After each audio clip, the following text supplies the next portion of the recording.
Hello, friends. Welcome to another Friday edition of Capes and Cows.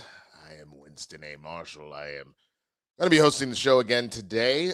Christian is on just a roll right now with these Game of Thrones reactions with Sam, and they're trying to get through them as quickly as possible. I know partially, I believe, because of the A Night of the Seven Kingdoms and riding that wave and all that kind of stuff. And it's good for the goose, good for the gander. What makes dollars make sense.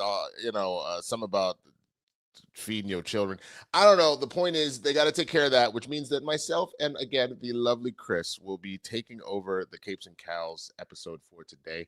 I'm not quite sure yet where our goal is. I'm sure Luke will tell me in just a moment.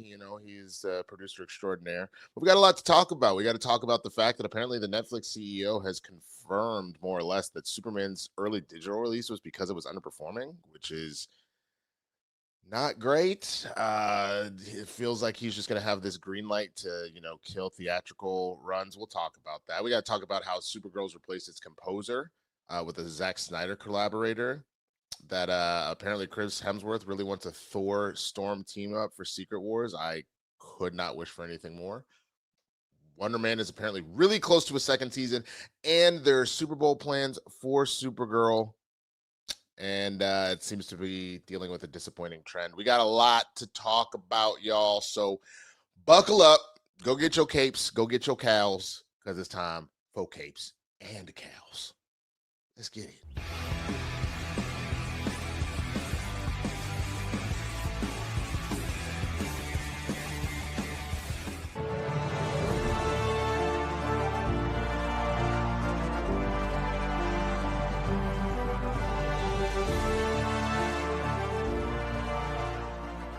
Welcome back, ladies and gentlemen, to Capes and Cows. If it's your first time here, thank you for joining us. We're talking about all that superhero, comic book, movie, TV show goodness. But again, I can't do it by myself. I've done it by myself. It's phrasing. Let me try that again. The point is, I had to bring a partner in crime here. I had to put the dynamic duo back together. I think we decided we're renaming ourselves Cooters and Cows. Was the ultimate decider. So here's the other half of Cooters and Cows. I love that it's Cooters plural. Yes, Cooters and Cows. Yes. Oh no, yes. one of my lights went out. Dang it. Okay. Oh no. Hi everybody.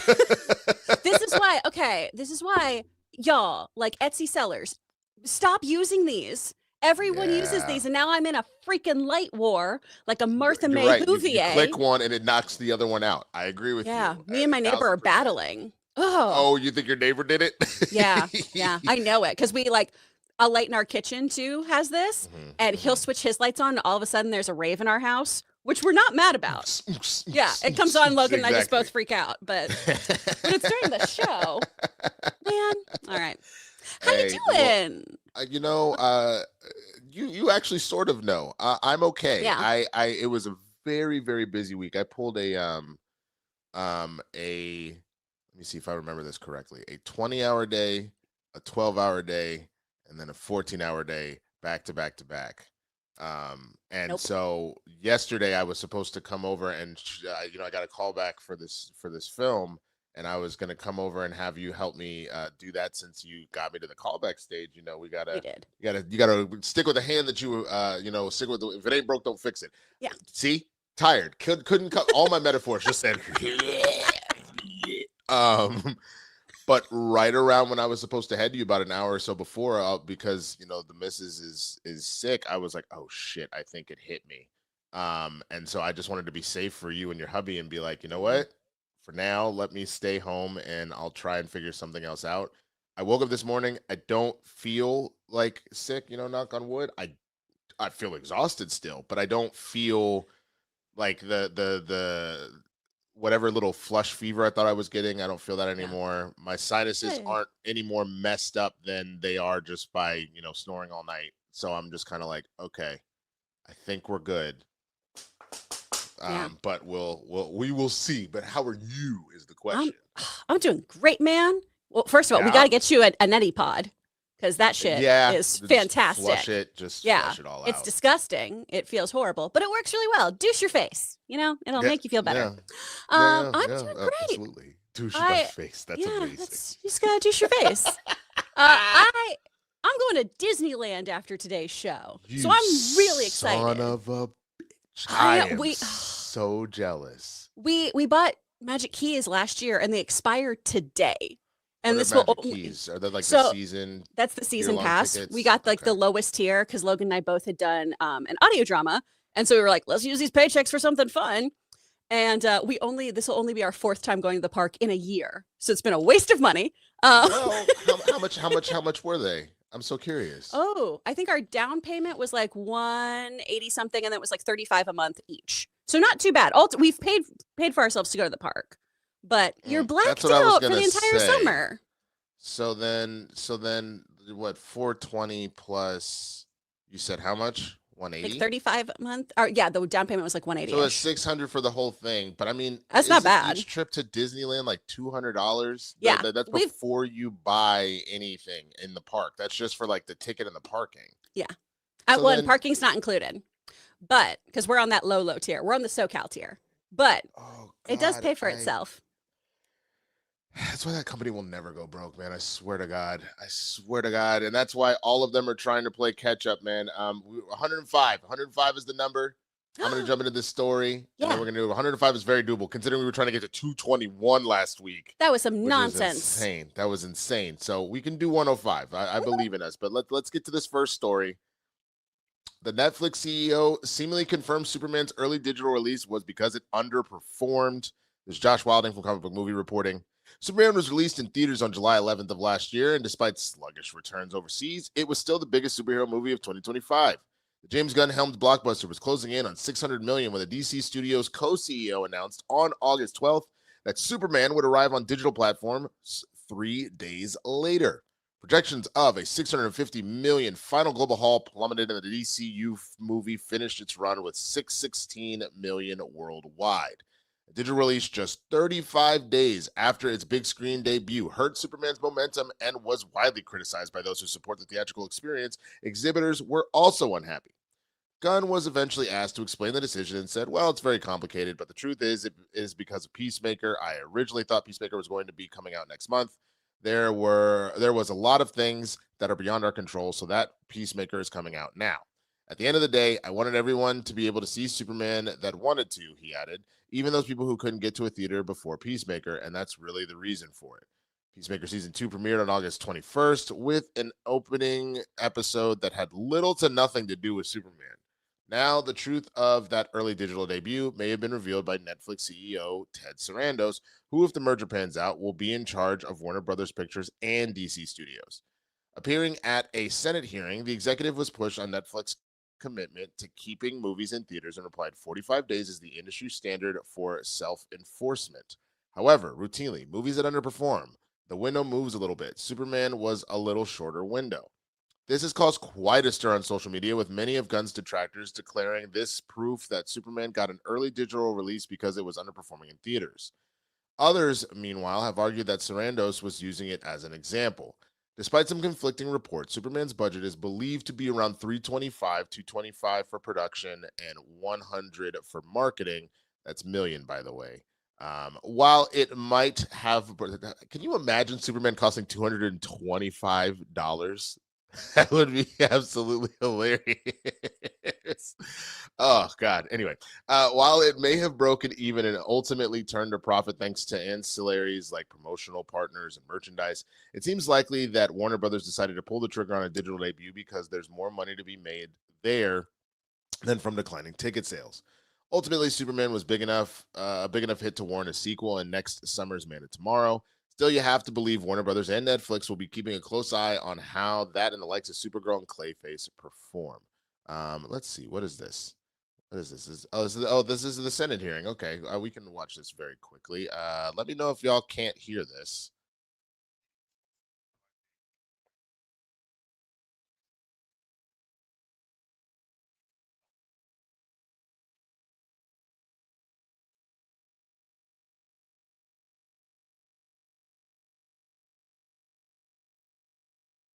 Can't hear it. Okay, then it's the thing I read. It's all right. It's the thing I read. We'll just go back. All right, Chris. I I have so many feelings. We joke all the time with my dog whenever, she's just like, I was like, oh, you got a lot of big feelings right now, don't you? So what are your big feelings on all of this? Because I'm sure they are also just like, Yeah, like I understand intellectually what they're saying here, and I understand that the entertainment business is a business ultimately. But that window shrinking is just, ooh, we popping bottles. All right. The window shrinking is upsetting. It's just my Alani. I need energy. It's just my Alani. Side quest. I can't wait for you and Amy to meet because she is constantly checking those and the Celsius. She got like a whole like crate of the Witch's Brew one in October. I hate the Witch's Brew. It was so really. nasty. Oh, I could not say because I don't like fake apple stuff, and it literally just tasted like the same kind of like fake apple you used to make like apple martinis. But I would tell you which is, and I'm gonna feel weird about this because I immediately was just like, God, I'm a fucking stereotype. This watermelon wave flavor though, damn, bro, this is like drinking a Jolly Rancher. I'm gonna be so lit. But that's great. But I understand trying to line something up with the show. Although, as the article does point out, we really don't have that Superman tie-in for a while. So that does feel like a James Gunn PR kind of phrasing of the situation. And then Serena's talking about everything underperforming. I understand that there have been so many conflicting reports to the point that when I got this story this morning, I was like, that can't possibly be true. That can't be true that it underperformed. However, breaking even is not what a business necessarily wants to do. It's better than not performing well, but still, we do obviously want to make a profit. So I understand all of this. I get all of it. But it does always just make me nervous when the theatrical window gets smaller because there are some stragglers. I do appreciate the way that they phrased for those people who couldn't get to a theater. We wanted them to say Superman. I understand that because we've also had people in the chat talking about that, people who are parents who have a hard time getting to the movies or maybe people who've got like their bootstraps a little tighter, who are paying for streaming services, but getting that, extra $25 a month to go to AMC. That could be a costly thing that doesn't work for them or paying per movie doesn't work for them. So again, I understand all of it. It just still feels, I'm going to be so professional, a little yucky. It feels a little yucky. And oh, I see.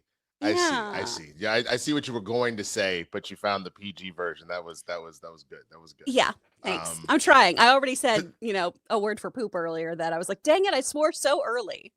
Yeah, I know. I try my best. Trying.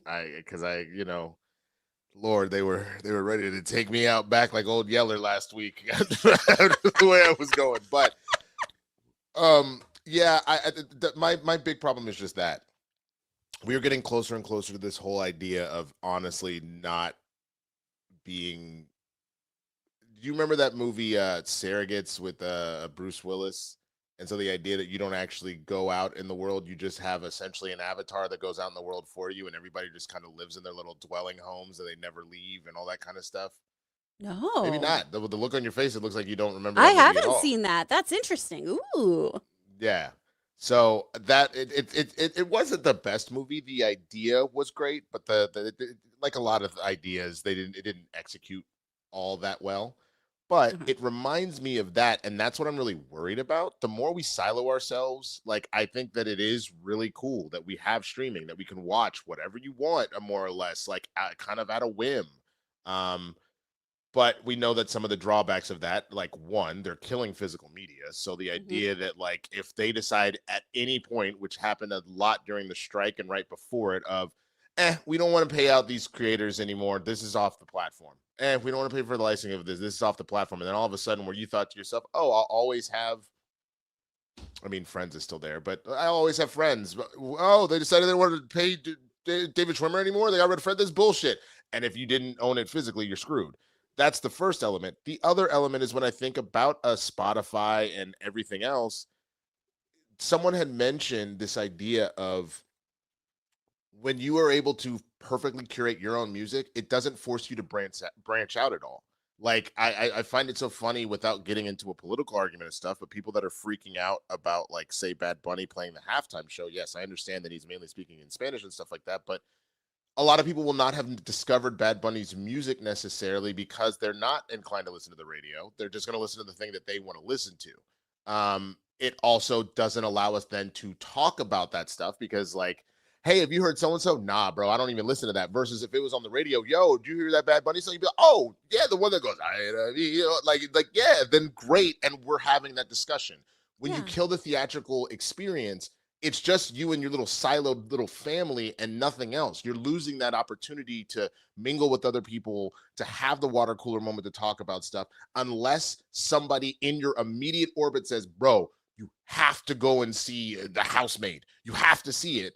You're not going to be inclined to do a lot of that stuff. And it is just going to further, in my opinion, I think that's what worries me the most. We're killing community by not having these kind of public outlets to be able to do stuff. I think that's where, other than the spectacle of having it on a big screen in IMAX, in 70 millimeter IMAX, in Dolby, whatever, not being able to connect with people is what scares me the most personally. Absolutely. I completely agree. That's very, very well said. And honestly, one of the things that's so wonderful about doing a job like ours is we do get exposed to a lot of media that I don't think either of us would seek out. You know, it is very clear from this show what we are into. When anyone brings up anime or superhero stuff, we're like, heck yeah. But when you talk about something like a Housemaid or things like that, that might be something that we don't gravitate towards, it's nice that we have this push because of this community to go, oh, we have to expand our horizons. We have to know what everyone else is talking about too. We have to have an opinion, and we can't have one until we see it. And I think that's a big problem with pop culture and with things as a whole right now, is we all have so many opinions before something comes out. And I know I'm very guilty of this. I've every week been like, I don't know how I feel about Doomsday. That movie isn't even here yet. But fully agree. But the problem is because this is the job we decided. Yeah. I mean, even if we didn't have this as a job, everybody has an opinion when it comes to everything at this point. 100%. And the best way to actually be able to articulate that opinion well is to experience all of these things, especially things that challenge your own personal taste, viewpoint, etc.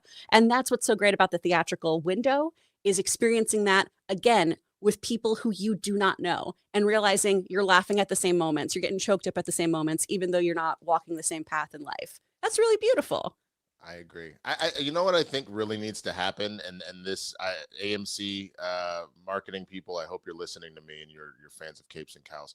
I would highly recommend putting together an A-list family plan, like the same way that you can do the same way that, like, more or less the magic keys you're talking about for Disneyland is. I know it's like what individual stuff, but I know that if you have a certain family level, you can like get a package that works that way. Set something up where it's like, you can the way that like Netflix now is set up. Oh, if you have the one household or whatever, you can add an additional one for this amount. Set it up where it's like, if you have like an A-list account, you can add 1 to 2 or whatever additional like this age coverage for A-list. So like if mine is 25, my kid is 10. And so each kid is an additional $10 or $12 up to a point or whatever. And then if you do something like that and you genuinely are finding these packages to get people in there, it is still easier to just be at home, but you are giving people the financial opportunity to of course, if they can take their kids out, they would love to do that because it is an experience. But at the end of the day, it is both a time hassle, and the parents in here, please send in the super chats and tell me if you think I'm off base. It's partially the time hassle, but the main element is that before you even got to snacks, you're dropping essentially $100 to take your wife and 2 kids to go see a movie, and your ass probably doesn't want to see Minions, but you have to because you have 2 young kids. So like, it's one of those situations where like you have to find ways to attract people to do it and not break the bank, because that's just where we are at this particular juncture.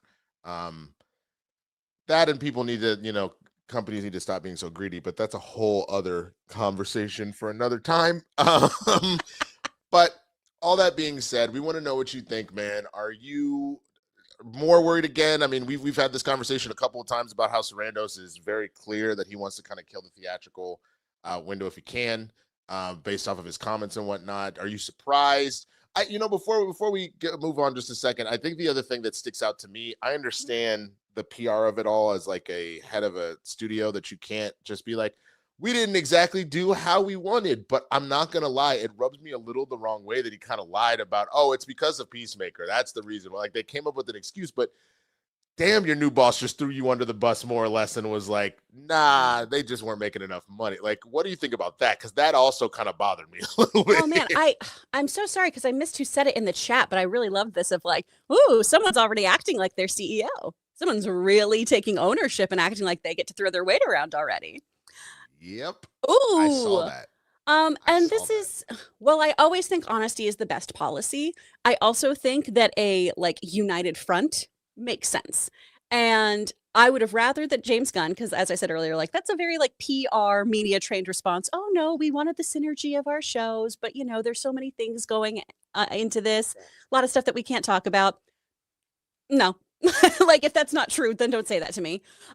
Take ownership, you know. But then if you are about to be on the same team, let's not completely throw somebody under the bus. Let's do I completely understand we did want to line this up with Peacemaker. However, on top of that, like there's just little bits of phrasing. And it's just it feels a little catty and finger pointing right now. I'm not a huge fan of that. Yeah, no, and that's the whole thing, is like everybody kind of already felt that it was a little fishy, because I agree with the article. That first episode was like, this has nothing to do with Superman. Why? Like, it really wasn't a big deal until the Lex Luthor element of it later on in the season, which is what it was more aligned to do, because it was releasing weekly, that you had about 6 weeks before you were even getting to an actual connective tissue to the whole thing. So like, it just would have made more sense. You can like to be like, you know, the show is a little bit connected to it, but you know, so yeah, but really it was just one of those things where it's still going to be out in theaters, but you know, just say that we wanted people to be able to watch it however they wanted to watch it, and it wouldn't sound great as far as theatrical window releases, but you don't look like you were just straight lying and be like, it's so connected to Peacemaker, we just had to make sure everybody saw it before the show came out. That because now I caught you in a lie, so now I'm kind of like, do I believe the words that are coming out of your mouth? Like, I don't know now. Now I'm like, that pushback on lanterns. What can I believe? What do I know? It's. Did you watch Naruto like at all? Just here and there. I don't know enough about it. Did you watch at least the kind of beginning where they did like the tuning exams, and they had to like, there was this one episode was purely based on, okay, you're going to take a written exam. If you don't get at least like a 90, then you flunk out and your whole team flunks out. Yeah. But and if you cheat and we catch you cheating, you're done. I bring that up because the whole point of it at that particular moment was to have the ninjas cheat, because it's like a lot of them are like, do not know the answers. So it's, how can you do essentially spying, being a spy? It's kind of the same thing sometimes with like, you know, people in like corporate elements. When you're CEOs, you have to give these whole things. You're pretty much always lying, because there's corporate secrets you cannot let out into the public, but it's always about, did you get caught? And in this particular case, unfortunately, it's because your new boss is running his mouth at a Senate hearing, but you got caught. If you had gotten away with this lie, nobody would have given a shit, and it would have been none the wiser. But unfortunately, your new boss caught you red-handed, and now I'm like, bro, I don't trust your ninja ass no more. I know you up to something. Like that's where we're at. So anyway, again, let us know what you're thinking. Send in those super chats. Let us know where you are on this first story. And while you do that, we have two wonderful sponsors of the show that we would like to share with you. So check this out. Here is something that most doctors know that most men never talk about. Stress from work, money, and family, it doesn't just disappear at night. It follows you right into the bedroom. You can be lying next to the person that you have loved for years, and suddenly your mind will not let your body do what it's always done naturally. For situations like that, doctors look for treatments that help both the brain and the body, and that is where Rougiette Ready comes in. Now, it's unlike Viagra and Cialis. Rougiette Ready is a next-generation prescription treatment designed to help prime your brain for arousal and increase blood flow. It combines 3 clinically proven ingredients in one mint that dissolves under your tongue. It absorbs fast. Most men are ready in about 15 minutes, so you can stay present, confident, and in control when the moment is right. Over 150,000 men have already made the switch to Rougiette. Getting started is simple. Rougiette connects you with a board-certified doctor online, and your treatment gets shipped discreetly to your door.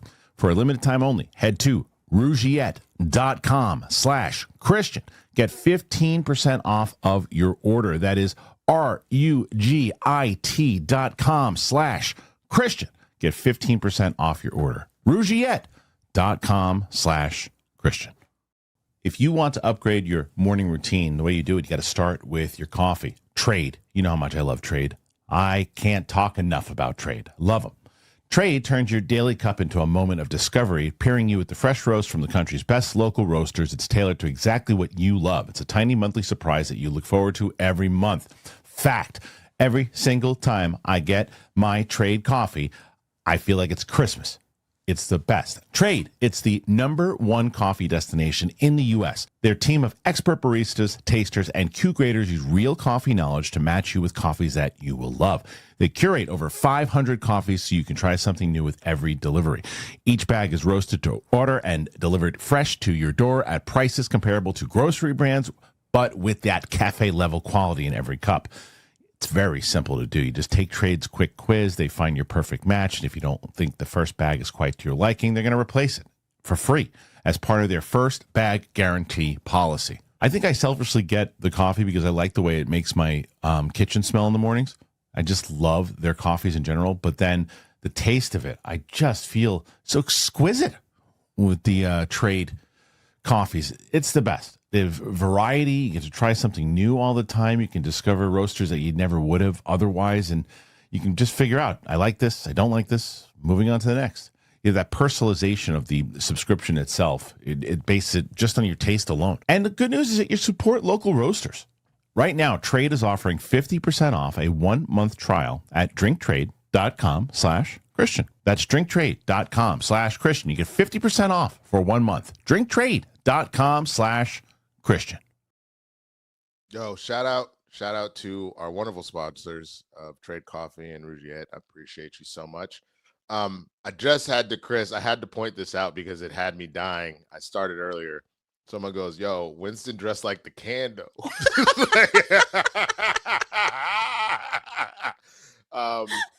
It's that so one, coordinated. I love it. No, it was completely by accident too. I was gonna get coffee and I was like, oh, we're out of coffee. So I gotta go get some Trade coffee myself. But then also just to continue with what we were talking about, movies are crazy expensive in North Jersey. It's $100 for tickets and snacks for the 3 of us. And that's exactly my point.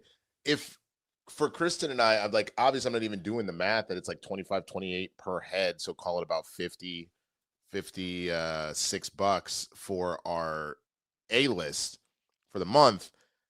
We're getting our money's worth because we almost always go to the screen unscenes that happen on Mondays. So that by itself, we're going to the movies like 4 times a month at minimum, let alone if I don't get into press stuff, I'll go for work myself to other movies that have released. So I'm getting the thing out of it. But that's exactly the problem. The fact that a family, if they want to go and see Supergirl, is going to run you for regular screening, that I'm assuming that did not include an IMAX or a Dolby or anything else. No. Is going to run you $100 out the gate. Bro, it's expensive. I got to buy gas and eggs and all sorts of stuff. I can't do that. So they really have to come up with some sort of game plan to figure stuff out. Uh-oh. No, don't do that. Sorry about that, folks. I'm trying to pull up the next story and it decided to open it in a window I did not ask it to open.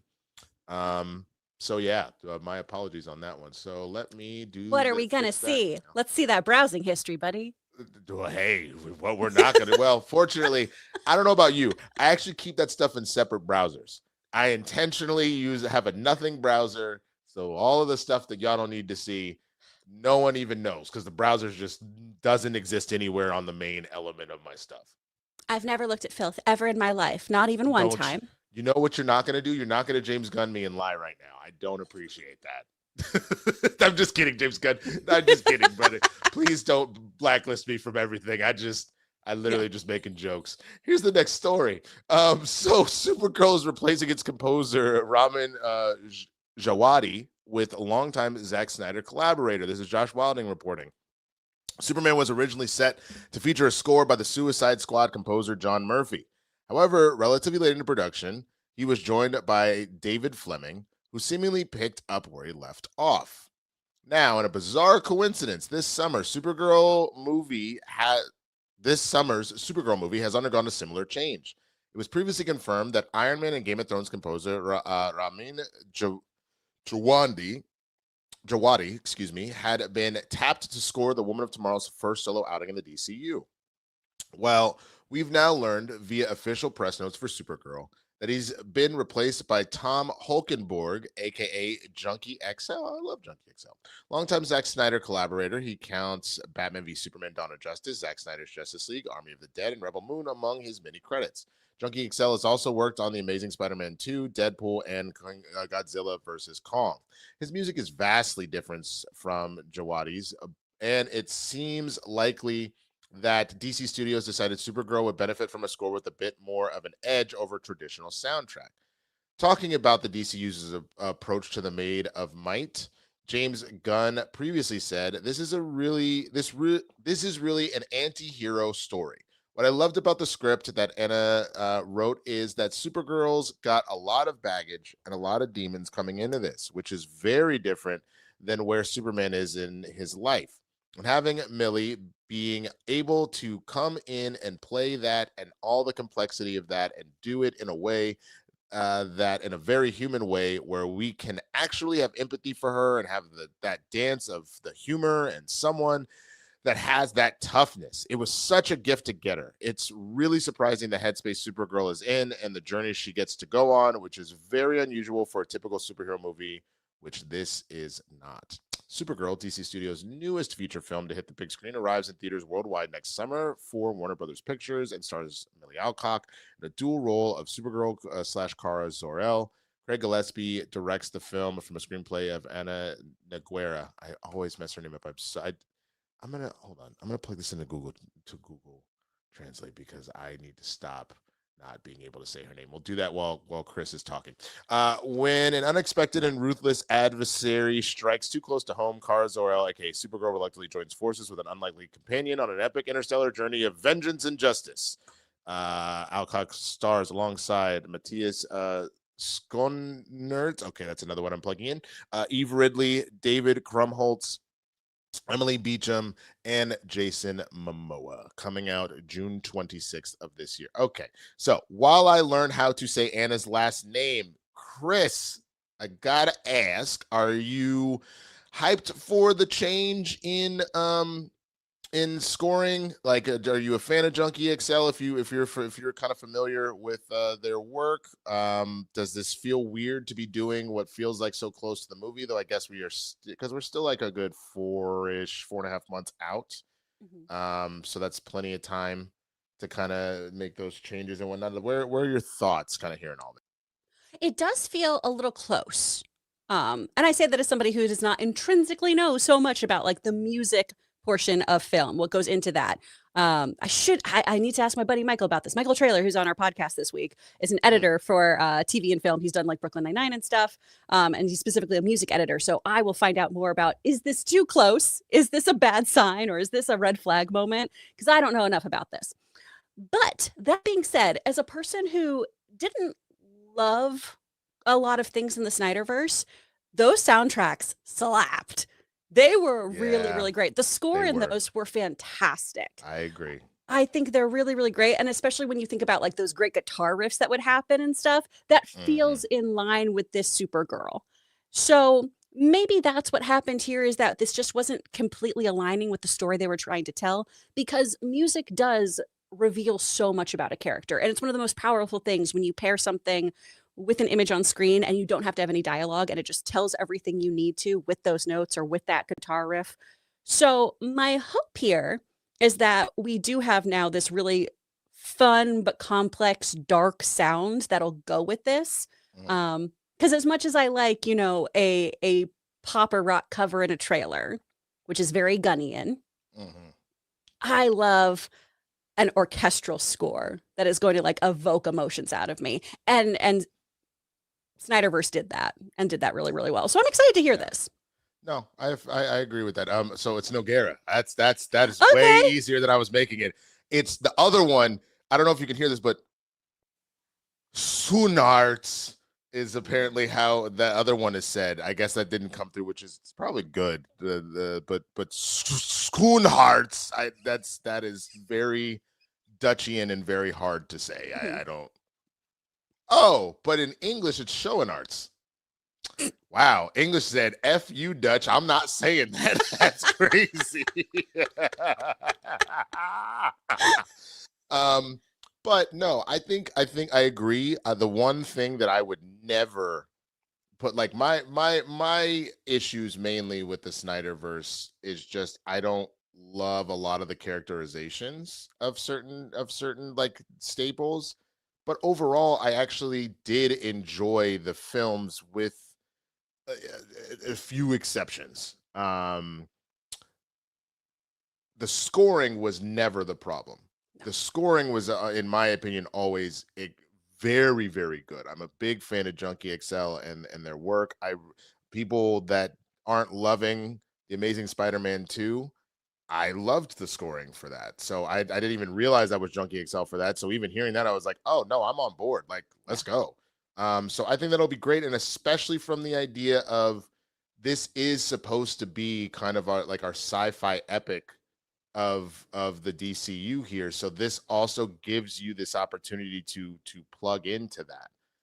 So I'm very, very, very here for that in particular. But like, I'm literally thinking about the Snyder cut of Justice League and how that scoring really kept things moving, because again, the biggest drawback of that film was the fact that it was 4+ hours.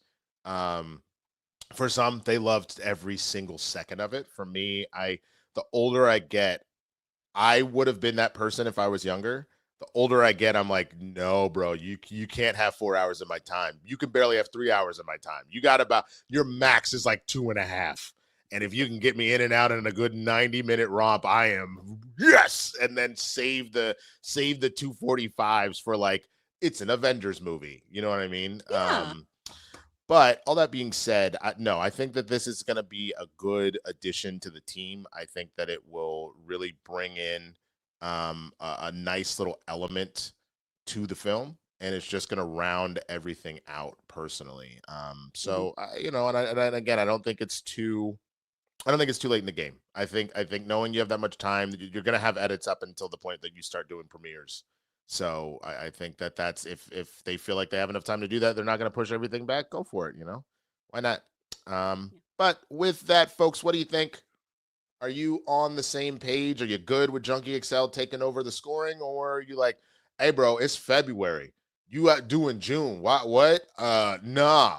Let us know what you think in the comments. We have got 13 super chats so far. The goal is 105, which is very doable. Show some love for Capes and Cows or Cooters and Cow, whatever you call us. We'd appreciate that, man. We are trying to get there. And on top of that, you know what? Let me just put it to you this way. This is the first full week of February, right? That would imply, since it's Black History Month, we have 4 weeks of Capes and Cows taking the crown. That's what that would feel like to me. So if you would like to go ahead and support a brother on Black History Month, I would highly, highly appreciate you sending them super chats. Otherwise, you're racist. I'm just gonna say it. That's what it is. That's the only way. I'm just playing. If I don't give you my bonuses, am I awful? Yes, you are a bad human. It's February, reparations. Right, there you go. Reparations. Yeah. You do that, you can never, no one can ever say anything about reparations to you ever again. So send those.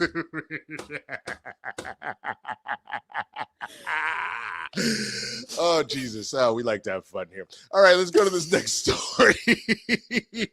Speaking of Black people, Chris Hemsworth says that he would love to do a Thor Storm team up for Secret Wars. This is Josh Walding reporting on this, man. Short of a big surprise at Avengers Doomsday, it appears Halle Berry will not reprise her role as Storm in the upcoming blockbuster. For fans eager to see the X-Men franchise star don a comic-accurate costume of Aurora Monroe, that's obviously come as a major disappointment. Avengers Secret Wars is also always a possibility, of course. And in an interview for Crime 101, Chris Hemsworth said he was hoping Thor could share the screen with Storm to help me summon the storms. Admitting he was bummed not to be joined by Barry in Avengers Doomsday, the actor went on to share more of his thoughts on what a team up could look like. I think he'd be like, "Oh, we're the same. We have something in common. The incredible wielding of weather patterns talent." Let me try that again. We have something in common. The incredible wielding of the weather patterns talent. When Barry was asked if she thinks the similarities between Thor and Storm's powers could explain why she isn't part of the movie's cast, the Oscar winner mused, "Maybe that's why she's not there. They don't need her." That's a lie. You always need Storm. There have been rumblings about a storyline explanation for the absence of characters like Storm and Jean Grey, but that may be a result of negotiations with some returning X-Men stars not working out. Avengers Doomsday will likely be one of the most expensive movies ever made, so paying big money for what may be a little more than extended cameos probably isn't feasible. Still, of all the team-ups we could get in the upcoming Avengers movies, the God of Thunder and the X-Men's Goddess, bringing the Thunder together would be absolutely epic. You can hear more from Hemsworth and Barry in this Instagram post below. We already found out that it doesn't really work with the audio stuff, so we're not going to play that, but you can go and watch it.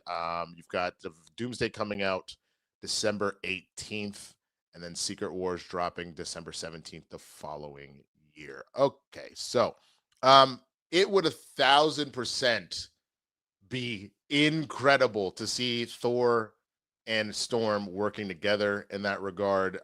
Storm being another person who has proven worthy in the past to wield Mjolnir and has only amplified her abilities.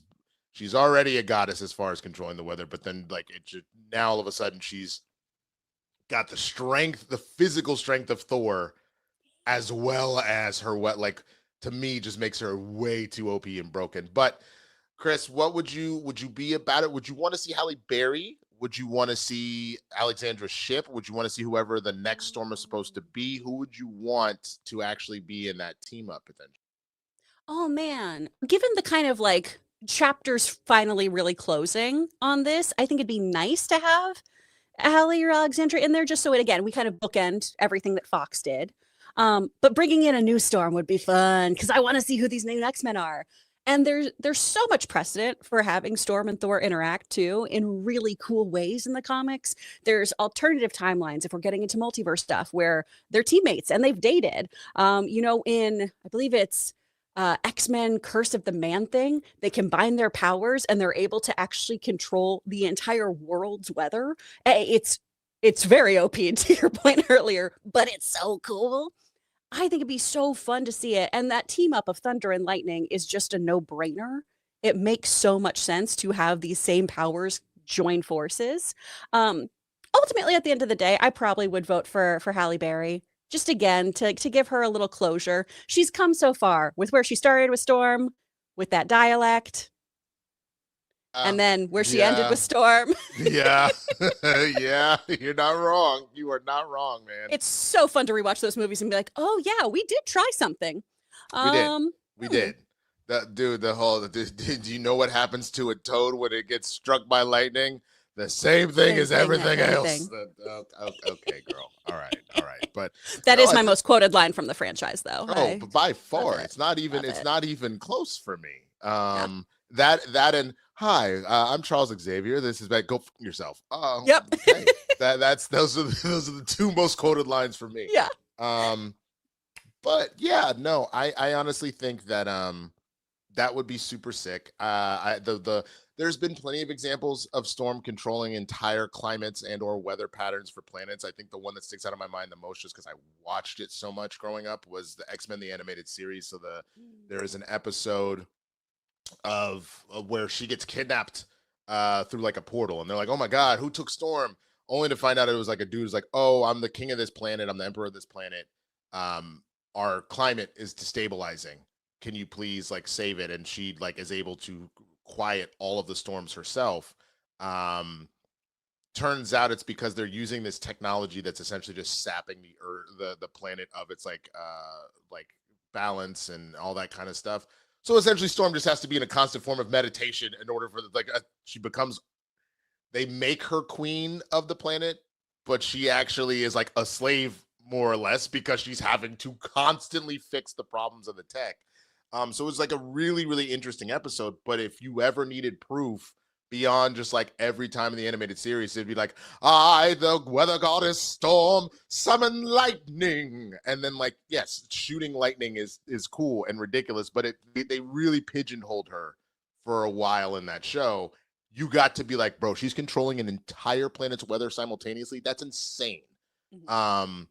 So I would love to see her do that. That, and I haven't seen the Crime 101 yet. Like I didn't go to any of the press screenings or anything, but I've got a gut feeling that Chris Hemsworth and Halle would be a really great team up. I feel I like think it'd be fun. it's giving me the same kind of Tessa Thompson / Chris Hemsworth vibes. I know that Men in Black International didn't do very well, but like them as like Thor and Valkyrie worked really well. So I feel like that would be a good one personally. Oh, absolutely. But you know, we will see. We will see. I have a feeling that maybe she does show up and they're just like, you know what, we have to have some surprises. We've already told you everything. So Yeah. but I do think it's probably higher that maybe she's not Doomsday, but she is in Secret Wars. That would make a little bit of sense. But let us know what you think, where you're at on all that, and let's get to this next one, man. And I'm excited about this. Wonder Man, Marvel Studios is reportedly very close to greenlighting a second season. This is Mark Cassidy reporting. It's probably fair to say that hype for Wonder Man wasn't exactly through the roof in the build-up to the show's premiere. Marvel Television's latest MCU set series succeeded in winning over a lot of fans. Critics were also very impressed, and the show sits at 90% on Rotten Tomatoes. Wonder Man's dialed-back approach to superheroics and focus on character over spectacle proved to be a welcome change for those hoping to see something genuinely different from an MCU project. And viewers are eager to see more of Simon and Trevor following the events of the season finale.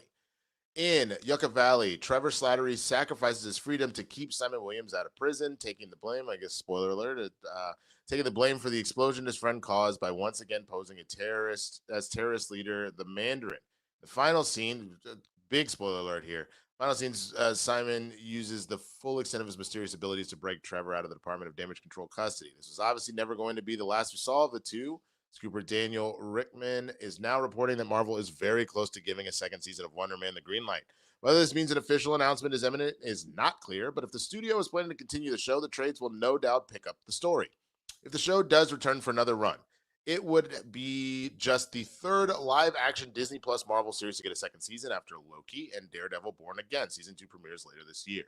Would you want to see a second season? Hell yeah, I want to see a second season. Chris, you want to see a second season? Absolutely, I do. Dude. 100% I do. I don't think I've been more geeked out about MCU kind of project since, I guess, what would be the most recent if I'm going back in time? Probably Deadpool and Wolverine. If I'm doing this math correct, I don't remember if Loki came out before or after that. But let me look up these MCU release order schedule. Yeah, let's just see. But like if I got that correctly, I think that would be the last one that I was like, man, this hit hard. Because Brave New World, I didn't really like. I really liked Thunderbolts a lot, but like where I was like, oh, I definitely think it was Deadpool and Wolverine. Yeah. So I think they have to do it. I think it would be a mistake to not put out another one, especially because, again, if the main thing that we have been concerned about is like a consistency thing, this was just consistently good throughout. And most people, apparently Kristian did not like the Doorman episode. He hated it. Yeah, no. He told me, he's like, he's like, Wonder Man was great. I thought that Yaya and Trevor were, Ben Kingsley were great. He said, I hated Doorman, which is wild to me. But that sounds about Kristian's taste and sensibilities. When he said it, I was like, yeah. If any sentence was going to come out of your mouth or via text, that would probably be the one I was expecting a little bit. But yeah. What do you think? What would you hope to see out of a season 2? What do you think about Kristian hating Doorman? It makes sense to me because a lot of times, you know, when we get that Marvel humor, as he'll talk about, or like the James Gunn humor sometimes, Right. it takes him out of it. But I loved like the Josh Gad of it, the cash grab of it. I thought it was so funny and meta, and I loved that episode. And I thought it was really well done and just worked on a whole lot of different levels. Yeah. It makes sense to me though that is not to his taste. Yeah. I'm glad he liked the rest of this show though. Yeah. Yeah. I want Somebody in the chat goes, racism. And I was like, that's not what it is. But that's funny. That's not what it is, but that's hella funny. during this month. No. Just this month. Just this month. But I want a second season of this so badly because I love where we left off. And again, sorry guys for those of you who haven't finished Wonder Man, just, you know, maybe tune out for the next few minutes as we talk about the end here. I love how we see Simon use his celebrity as a way to help Trevor ultimately. And I love where we leave off. So I want to know then where do they go from there? Because, you know, like the department can't really come after Simon if there's no proof, right? We're still going to have all this weird cloak and dagger espionage kind of stuff. And I want to see if he tries to bring Trevor back into the limelight, if he tries to like clear his name. I want to see what like the hiding of this is. I want to see if Trevor Slattery now is like, well, as an actor, I can take on a different persona. And I want to see if he starts doing other stuff to try to like reassimilate, get his career back, anything like that. One of the things I was missing was I was hoping that like Shang-Chi or someone from like that film would touch in with Trevor. I think that's something we could do. Was coming too at some point. Yeah, I genuinely thought the moment of like, oh, it's just someone who I knew in a pocket dimension. I was like, oh, we're gonna bring them in. We're gonna have some of our friends come back.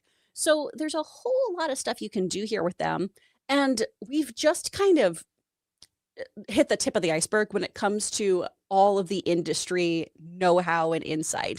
There's so much other stuff we can touch on, and I feel like this is Marvel's version of the studio, where we can really look at the genre, we can really look at the behind the scenes and have a lot of fun with it while still making it a superhero show and really playing in this really unique soundbox that they've created. I agree. You know, the funny thing is, it's not to say that I don't love my dramas. I do. I think one of the things that has, and there is drama in this, but it's primarily a comedy. And I think that one of the things that I've said this previously, I think one of the things that's really missing right now, I feel like we're not really having fun anymore, if that makes sense. I feel like so much of the stuff that's been released is so serious or so action heavy, and it's not to say that we're anti, but even in some of the action films we used to watch, there seemed to be like I feel like that is missing. And so because of how heartfelt this is, and because there was the little comedic elements where you're poking fun at stuff, and I think that's why people were gravitating so heavy towards the studio. For example, why a couple years ago, Schitt's Creek, the minute people like really kind of, R.I.P. to Catherine O'Hara. I forgot that we broke that news in the middle of the show last week. Those people, I feel like, are missing those elements of like just having a lighthearted kind of good time, and not to say that you don't have those moments of, Simon really having his kind of breakdown once he found out that he was betrayed, and then that leading to something more dramatic. But there's something about like the nonsense of the self-tape studio or whatever other misadventures they were going through that then makes that stuff hit even harder. You know what I mean? Like, with the studio being pure comedy, it's the idea of like, oh my God, they have to get this movie done. And so you start doing casting, and then you're worried about diversity. So then you start going down that rabbit hole, but then you end up doing some kind of racist stuff while you're doing it. So then all of a sudden you're like, well, do we just go back to this? And then like that whole nonsense of how that whole thing plays out. I think we're missing that kind of levity to stuff. And it doesn't always have to be, as Kristian is worried about, it doesn't need to be full tilt Thor, Love and Thunder, James Gunnian constant humor, but you need something. And I think that's one of the things that we got out of Loki. I think that's one of the things that we got out of this, is that the serious moments hit serious, and the funny moments like genuinely like tickle your sides without feeling like you're going too over the top. And I think that that's why character focus over spectacle focus keeps that anchored. You know what I mean? And I think that's why this works so well. Yeah, well, and that's the primary thesis of Marvel. It's not about the mask, it's who's behind it. And when we do these character-driven stories, that's always to me much more interesting because you can still can have spectacle. You can have that big like set piece that happens in there where we go, "Ooh, yeah, this is where we spent the effects budget. Hell yeah." But if we don't care about the person behind all these powers, then what are we doing? Ultimately, that's what Marvel, in my opinion, has always done so great from the comic book standpoint is we're telling human stories that happen to be so fantastical, not just a person put into a fantastical situation, but becoming extraordinary themselves. And it's always so cool when you see just an ordinary person have to do something so extraordinary. And that allows us too to go, what if, and have that moment for ourselves. If I was in this situation, if this was happening to me, and Simon is such a relatable character that I feel like this is something that Marvel can really, really explore in such a cool way. And I think that that's part of why Thunderbolts really was so good because it was the same thing. There was this level of, they even acknowledge that at a certain point where they're, other than the darkness that they're going through, and they set that up really well.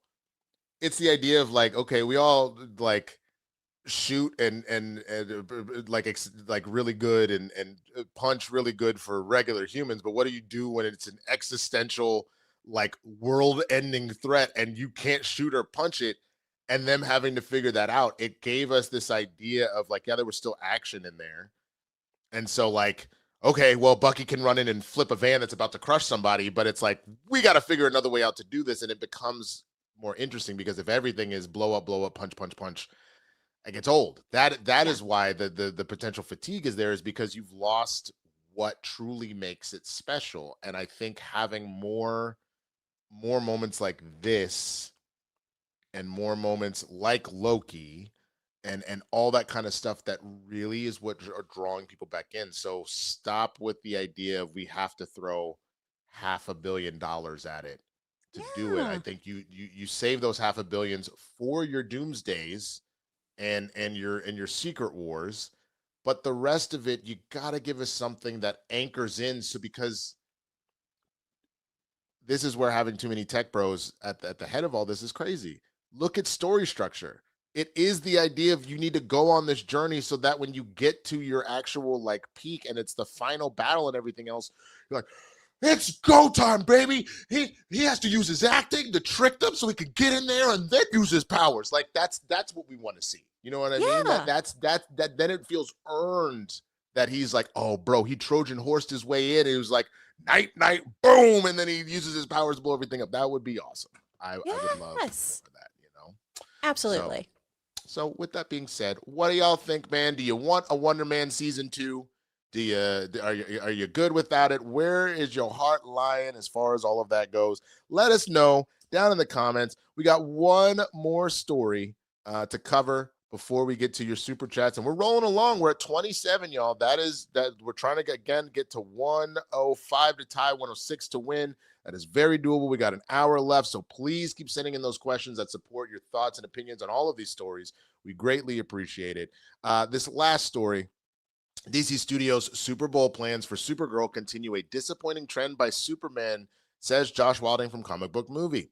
Earlier today, Amazon MGM Studios confirmed that Project Hail Mary is getting a Super Bowl TV spot and trailer. That contradicted reports from the trades after both Deadline and Variety said the studio would skip the big game. With that in mind, there's a chance, I'll bet it, a small one, that Avengers, Doomsday, and Spider-Man Brand New Day could have a presence at the annual sporting event on Sunday night. We'll have to wait and see. In the meantime, DC Studios confirmed reports that Supergirl will be spotlighted during the Puppy Bowl on Animal Planet, starting at 2 p.m. Eastern, 11 a.m. Pacific. However, those of you hoping for a trailer will likely be disappointed. During last year's Puppy Bowl, James Gunn showed up in a brief promo alongside some dogs, and a couple of brief graphics following Crypto were shown on screen. Some new Superman merchandise followed with Crypto t-shirts and mugs, but there were no new TV spots, trailers, or featurettes. While DC Studios could surprise us, it seems Supergirl will have a similar marketing campaign to Superman, so expect the Woman of Tomorrow to bypass the Super Bowl and for a full trailer to be heading our way in the spring. Addressing the biggest difference between Clark Kent and Kara Zor-El last December, Millie Alcock said, "She's like an unapologetic mess. She doesn't want to be a hero, and I really admire that about her. I think Clark puts on a mask in his everyday life, and Kara won't submit to that. I find that really admirable." Oh, there is a Puppy Bowl teaser.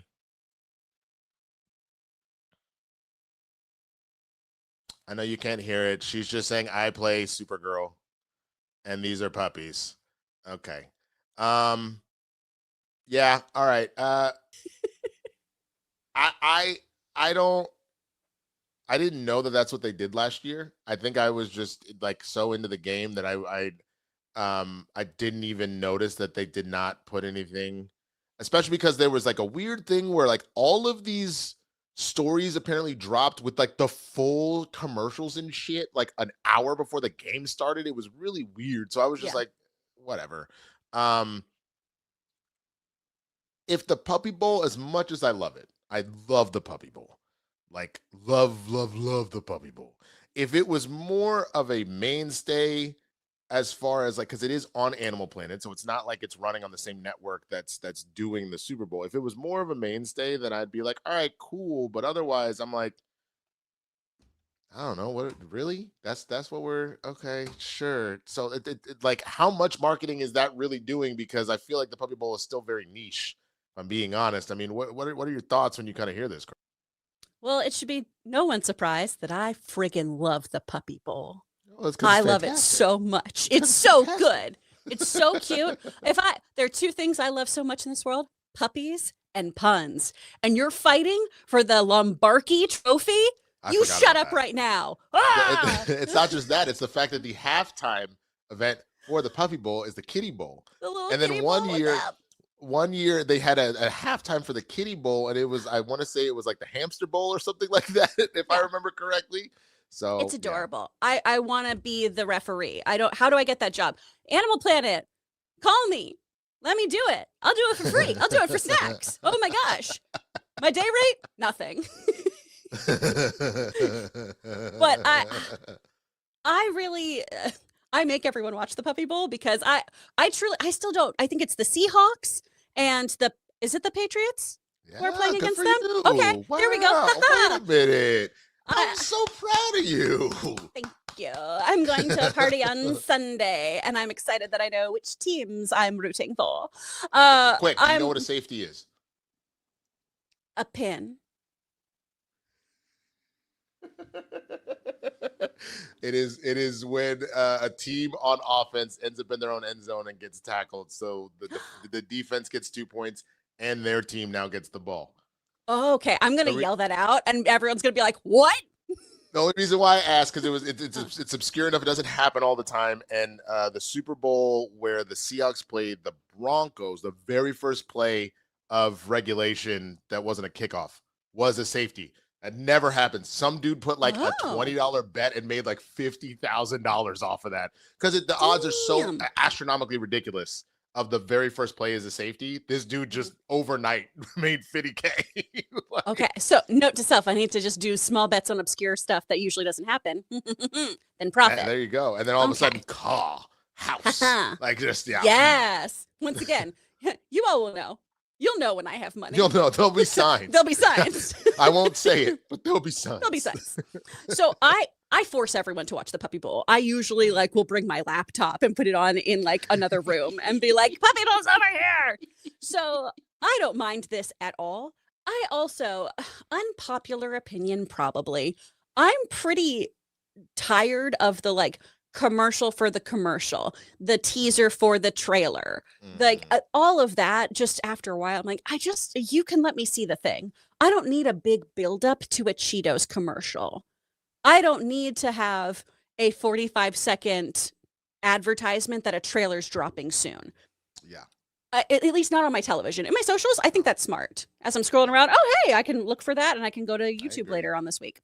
So a lot of what's happening with the commercials and the trailers and everything is so big and bombastic now. And I Mm. get it. You are spending so much money. I understand why this in itself is its own kind of big old party.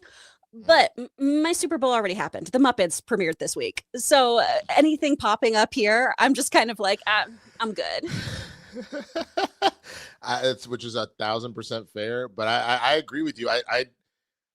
I was wondering what was like putting me off about a lot of Super Bowl commercials and stuff like that, and you're exactly right. It's that they are giving me teaser trailers for a commercial, Yeah. for something that is going to last like 30 seconds, 60 at most, on a day where, yes, most of us are sat for those, but there's a high probability that like some of these are going to be missed.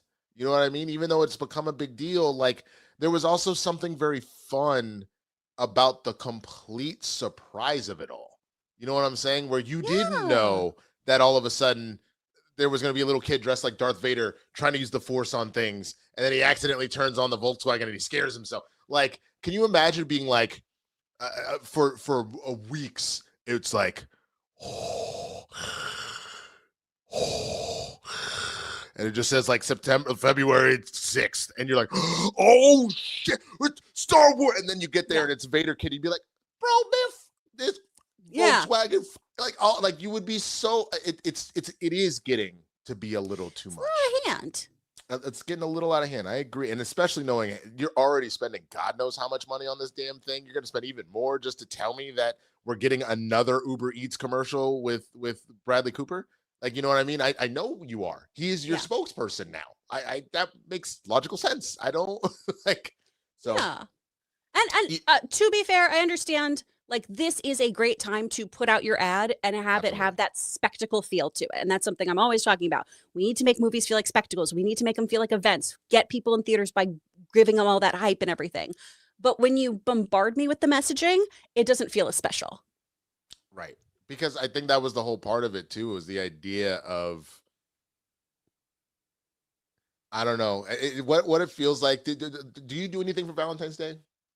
Usually we cook together. Okay. Sometimes we go out. Okay. So I think one of the things that sometimes can like kill a surprise or a romantic gesture or things like that is if you are talking about it so much and hyping it up so much that then when it gets here, it doesn't like really meet expectation. You're like, oh, baby, you don't even understand. I got you the greatest gift of all time. Like, you gonna see this instantly, just drenched. Your mind just boom, you're just gonna see like that meme where like the explosion of the stars, just wow, oh my God. Like from that point on, you're gonna be like, I'm gonna love you forever. It's gonna be the greatest thing of all time.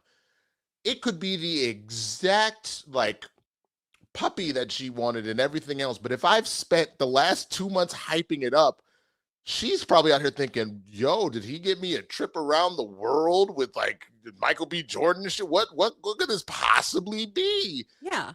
And then you're only going to kind of like kill expectations at that point. But if you just were like, baby, I got you something great, I can't wait. And then that was it. And then when it's time, you put the spectacle in the actual presentation versus the buildup and the hype.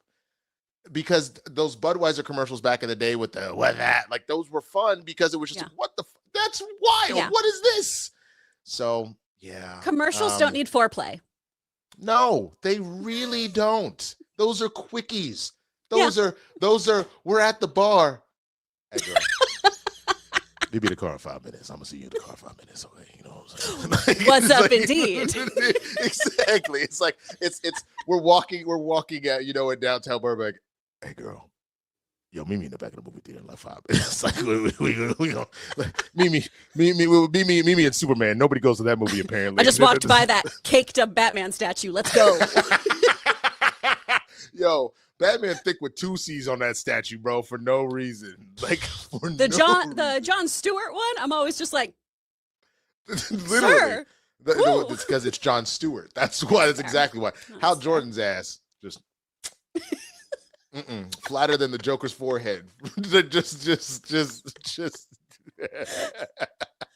Well, with that, y'all, let us know what you think about this trend of putting the Supergirl stuff in the Puppy Bowl, and then obviously our divergent kind of conversation about how we have overhyped Super Bowl commercials at this point, and you would just like to have your commercials, or apparently do you want 3 months of foreplay about the Uber Eats commercial that's coming? Let us know what you think in the comments. And before we get to your super chats, we've got 2 more wonderful sponsors to the show. Check these out. This message is sponsored to you by Raycon. Now, with the Super Bowl and the Winter Olympics this month, there's no better time to get inspired, push harder, and upgrade your workout routine. So if you're training consistently, the right gear does make all the difference. I use Raycon Essentials open earbuds, and they really change how I work out. I'm so locked in, and the beauty is they don't really block out everything around you, so you do stay aware, whether you're lifting, if you're running, if you're walking outside, without sacrificing clear, motivating sound.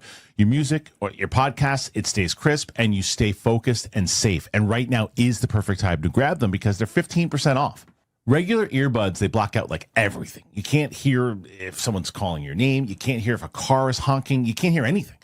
The Raycon ones, they sit outside of your ear canal, so you really get a clear sound. Like, it's super clear, but you can actually hear what's happening around you. That awareness is perfect for tackling your fitness resolution safety.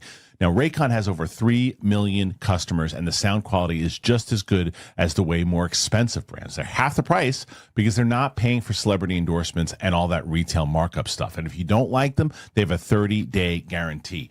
I swear by them. I swear by them. I got one that's it's a Yankee designed one, and they're just I don't go anywhere without them. I love them. They're lightweight, ultralight, flexible ear hook that adapts to any ear for all day comfort and awareness. 36 hours of battery life, 8 hours of playtime, 36 of battery with charging case. I charge them maybe, I don't know, once a week. I use them every day since I got them. The gym, walking the dog, just if I'm working at home. They're the ones I actually reach for over my other earbuds because I can still hear what's going on around me without sacrificing sound quality. It really has just become part of my daily routine. They're so accessible. I tuck them into my jacket. I love it. The Essential Open Earbuds are here to help you go for gold. Go to buyraycon.com/Christian Open. Get 15% off. And thank you to Raycon for sponsoring the show. The big game is almost here, and there is no better way to cash in during America's biggest sporting event than Prize Picks, where it always feels good to be right. This week, Prize Picks has a special max discount for the big game live in the app now. Drake May just needs one passing yard for the max discount to win. You just add another player to your lineup, and if your pick hits, you can cash it in. I've told you guys this before. My friend who wasn't really into sports in general, following the games, and now the big game's coming up, ready to rock. It's just exciting, and it gets people amped to watch the game in general. I think some of the best features for me is the early payouts. One of my favorite things also is that you can pick multiple sports in the same lineup. Basketball's back now. You can put LeBron James, Patrick Mahomes in the same lineup when they're both going on, and you root for both. Prize Picks, it's simple to play. You just pick more or less 2 to 6 player stat projections. If you get your picks right, you can cash in. You can find your community on Prize Picks with the new social feeds feature. You can share Prize Picks with your friends and copy lineups with winners from a single click. New feature alert, which is pretty great. They have a Prize Picks early payouts. If your player gets off to a hot start, you have the option to cash out those winnings before the game even finishes. So download the Prize Picks app today. Use that code Christian. You get $50 in lineups after you play your first $5 lineup. That is code Christian. You get $50 in lineups after you play your first $5 lineup. Prize Picks. It is good to be right. Good to be right. That's what's up. Thank you so much to Raycon and Prize Picks. Chris, do you do any sort of like prop bets or anything for the Super Bowl at all? I don't, because I, as we've established, know nothing. You know what you should look into, because a lot of people's Super Bowl parties do this, and we do too. We do squares. So then it's a very simple bet where you just they'll let you know how much each square costs, and essentially they make a grid of all the numbers, 0 to 9 on one, like the ending numbers, and then 0 to 9 on the other side. And then you'll randomly, they won't put them, most people won't put them before. You'll just have the grid.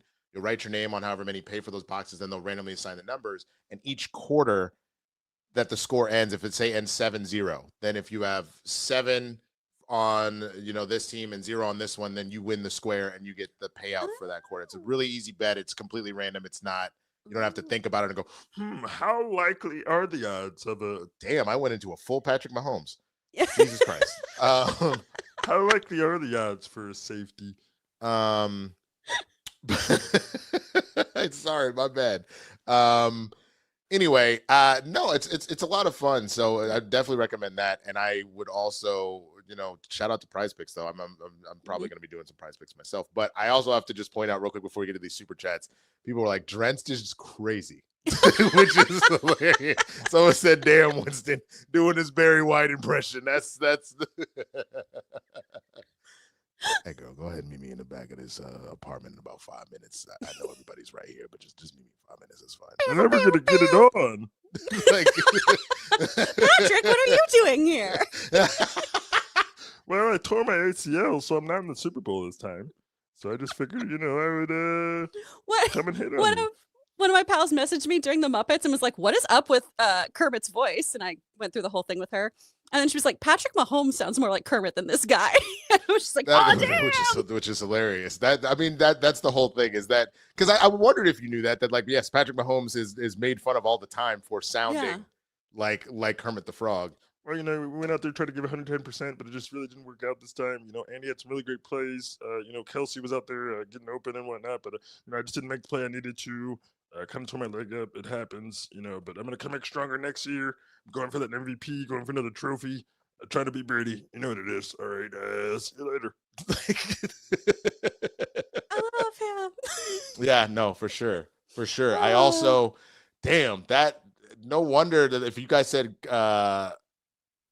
Patrick was or this new Kermit the Frog was off, bro, that does a number on your voice. Jesus, it does a a lot like that. Everyone though, okay, we'll get into this because I saw somebody wrote in about it, and I have the lore dump. This is my special interest, so we will get into the Kermit the Frog voice when we get to that super chat. Yeah, you saw it. Okay, yeah, great. Yeah. So the goal 105. We are at 35. Very doable, folks. So keep sending them in. Send in your questions. Send in your comments. Send in your support. Help out Capes and Cows, Kudos and Cows, Black Guy and Cows, whatever you want to call it for this particular show. Help us out. Greatly appreciate it. We're going to start off with Negative Cloud at 6, who became a new YouTube member. Thank you so much. Appreciate that. Hey, Mr. CJ, coming in with its Friday Capes and Cows rollout. Thank you so much, Mr. CJ. It's Rafts. Superman was disappointing, like a bad episode of Justice League Unlimited.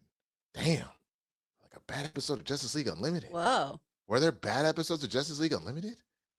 Kind of sounds like an oxymoron. I was going to say, all of them were perfect to me, but... They were pretty damn good. I'm trying to think if there's one that I didn't like. I don't think so. Justice... Because I was actually just rewatching this. There are ones that I would rather watch over others, but I don't actually think there was a bad episode. Personally, but everybody has their own kind of takes on things. There was a season 3. Oh, I guess there was. I just always thought it was all season 2. I guess not. It all kind of rolls together. Yeah. No, that was good. The Fearful Symmetry kids stuff. No, I liked all of these, man. My favorite actually. One of my favorites was the Booster Gold episode. That one was so much fun. It's so fun. The greatest story never told. It's so fun, man. Jeremy Piven coming in is Elastic Man because like Plastic Man, I guess, like gets destroyed, and so then they're like, we don't need 2 stretchy guys. It is like, anyway. All right, keep it pushing. Kristian Unpronounceable support for Capes and Cows. Thank you so much. Appreciate that. Armada, y'all watch the Paradise Show with Sterling K. Brown. I have not seen it, but I've heard good things. Winston, you gotta. Yeah. Yeah, don't look up anything about it. Okay. Don't look up a single damn thing and just go in. Woo! And just watch it. Yeah. Drenched or just really excited? Wow, this show was really good. Yes. Okay. Okay. Brown. Okay. Well, no, I know, but that's why I was asking. I was just so pretty. He's so pretty and so talented. Good looking man. But also, it is just an incredible show. Really well done. All right, I'm here for it. GoPal is normally what his thing. Again, the changeover. But in fairness, the 35-day window for Soups was PVOD. Gotcha. I mean, yes, that is true. And so what? Warner Brother gets more of your $25 from PVOD than the theater. Yep. Which is also true. Yes, that is why Netflix would also be pushing that. Though I don't think Netflix, when they do that, you just get it as part of the service. I don't think they do PVOD, do they? No, Netflix doesn't. It's when you can get it on stuff like HBO or something, I think, where you have the additional fee occasionally. Well, that I guess that was the thing. I don't think when Superman came out, I don't think it was on HBO Max right away, right? It was just, you had to go rent it from either like Prime or Apple or whatever. There was no, yeah. So, but $25 covers everyone in your house, not one ticket. I mean, yeah, I agree, but I stand by what I was saying about you are going to start siloing people more than you already have.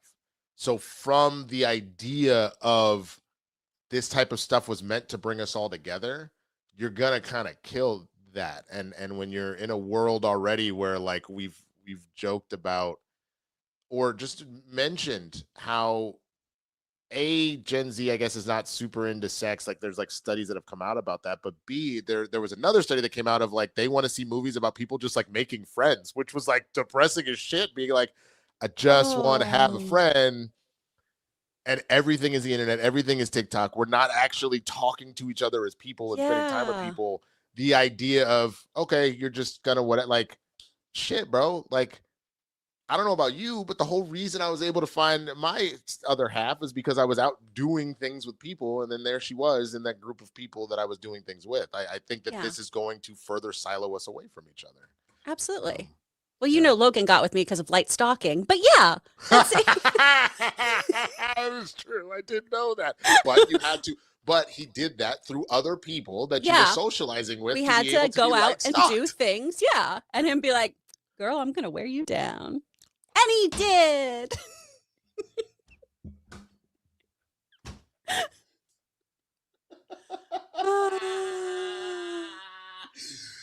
Oh God, that is not how you make friends and or find a significant other, but apparently it is. No. Armada. Just me. Armada. We need more pilot swashbuckle movies. Hey man, I'm not a big pirate person, but like the Pirates movies were fun though. So I'm here for it. I hear that. Pat for President, a third of the year. What's a third of the year? Or, he became a member again. Oh, nice. Hell yeah. Thank you, Pat, for President. I appreciate that. I was like, that's a weird comment. What does that mean? 41. We're at 41. Keep it pushing, y'all. We can do this. Armada, favorite Texas restaurants. Austin has some great stuff. Just from Austin, love me some Salt Lick. Salt Lick is great. Used to love Whataburger. The quality has gone down like crazy. Yeah. But a lot of places have. But I do love it. Do you you're from Austin? So I went to school in Austin, but I'm from a town called the Woodlands outside of Houston. Do you know Woodlands? Okay, but I didn't realize you were more Houston than Austin. Yeah. Okay, but I lived in Austin for 4 years. Well, like 3.5 because I did the Disney internship in Florida. But man, like Halcyon, if that's still there, is a great date spot because you go get s'mores. You do tableside s'mores. That's super fun. Elephant Room was a really cool place, like not a restaurant, but it was like a bar where you could go listen to jazz underground, which was rad. Salt Lick, I'd second. South Congress Cafe, Kirby Cafe, if you want that queso. Nice. And then, yeah. I was Houston, all the papas. Fair. Snuffers is a great one. It's like kind of I don't know if they had that down in Houston or Austin, but it was kind of like a burger joint kind of diner place, like on a larger scale. It kind of has a little bit of a sports bar vibe to it. I was a big fan. I mean, the Hillstone group has kind of gone nationwide for a while now, but like Houston's came out of there, and Houston's just been one of my favorite restaurants for a long time. I just have to think about it. There's a few other ones that would pop into my head, but like Salt Lick is probably one of the more famous ones that people know out of Austin and whatnot. It's like that and Franklin's is kind of always in like a duel for who's the best barbecue. Oh God, I shifted my Adam's apple. That was horrible. Oh no. It'll be okay. It's not happy with me right now. Ray Dominguez, just a quick support for the Friday crew. Thank you so much. Also, another new member, Running Dude 212, which I believe I saw earlier. The Running Man said that they got the membership to watch the Demon Slayer reaction. Thank you so much, man. That's awesome. I'm so happy to hear that. I believe Running Dude was the one that said that. Kristian Unpronounceable, here's the Black History Month. Hey, that's what's up. Let's see. Ray Dominguez, 1 super chat towards 40 acres in the moon. You goddamn right. Please keep sending those in. A mule is very expensive. As a matter of fact, I wonder what the going rate for a mule is right now. Let's see. What is the going rate for a mule? According to AI, the price for a mule widely ranges, with the going rate typically ranging from a few $100s for an unworked or older animal to over $10K for a well-trained quality mule, while some top-performing mules sell for over $40K. Got a lot of work to do, y'all. Let's get that top-performing mule money. Come on. Top performing. Yo, absolutely. Or just another 66 super chats. That's fine too. We don't have to do nice 40K. Just 66 super chats work for sure. Pat for President support train. Thank you so much. Thank you. Greg Scott Bailey. Did you all see Ian McKellen on Colbert? So fun. I did not. I have not yet. I'm excited to. Yeah. Oh, dude, that would be amazing. Let's see. Will Coyote 753 support from Canada. Thank you so much, Will Coyote. Appreciate you. Go pal. Winston needs a red shirt to complete his red, black, and green liberation outfit that he could have been saving for just the proper occasion. Look, I didn't think about it, but I'm about to wear the most bliggity black shit for the rest of the month, man. I swear to God, I'm gonna do it. As a matter of fact, if I have something here right now, that I could. I'll just here read this next one. Give me a second. You read this. Okay. So from J Morgan 3977, hey Chris, hi. You said last week that you do a New Zealand accent. I try. That's funny because there's a New Zealand band called the Beths whose lead singer reminds me of you. Ooh, okay. Let me look up the Beths. The Beths. I always like getting new music anyway. Oh, that's really really nice. She's a patootie. Brunette with bangs. Yeah. There's a lead singer who somebody is reminded of. Like I remind them of this gal. And she's precious. Oh, I'm gonna have to check out their music. Nice. Oh, thank you very much, Jay Morgan. That's super complimentary to me. I appreciate that.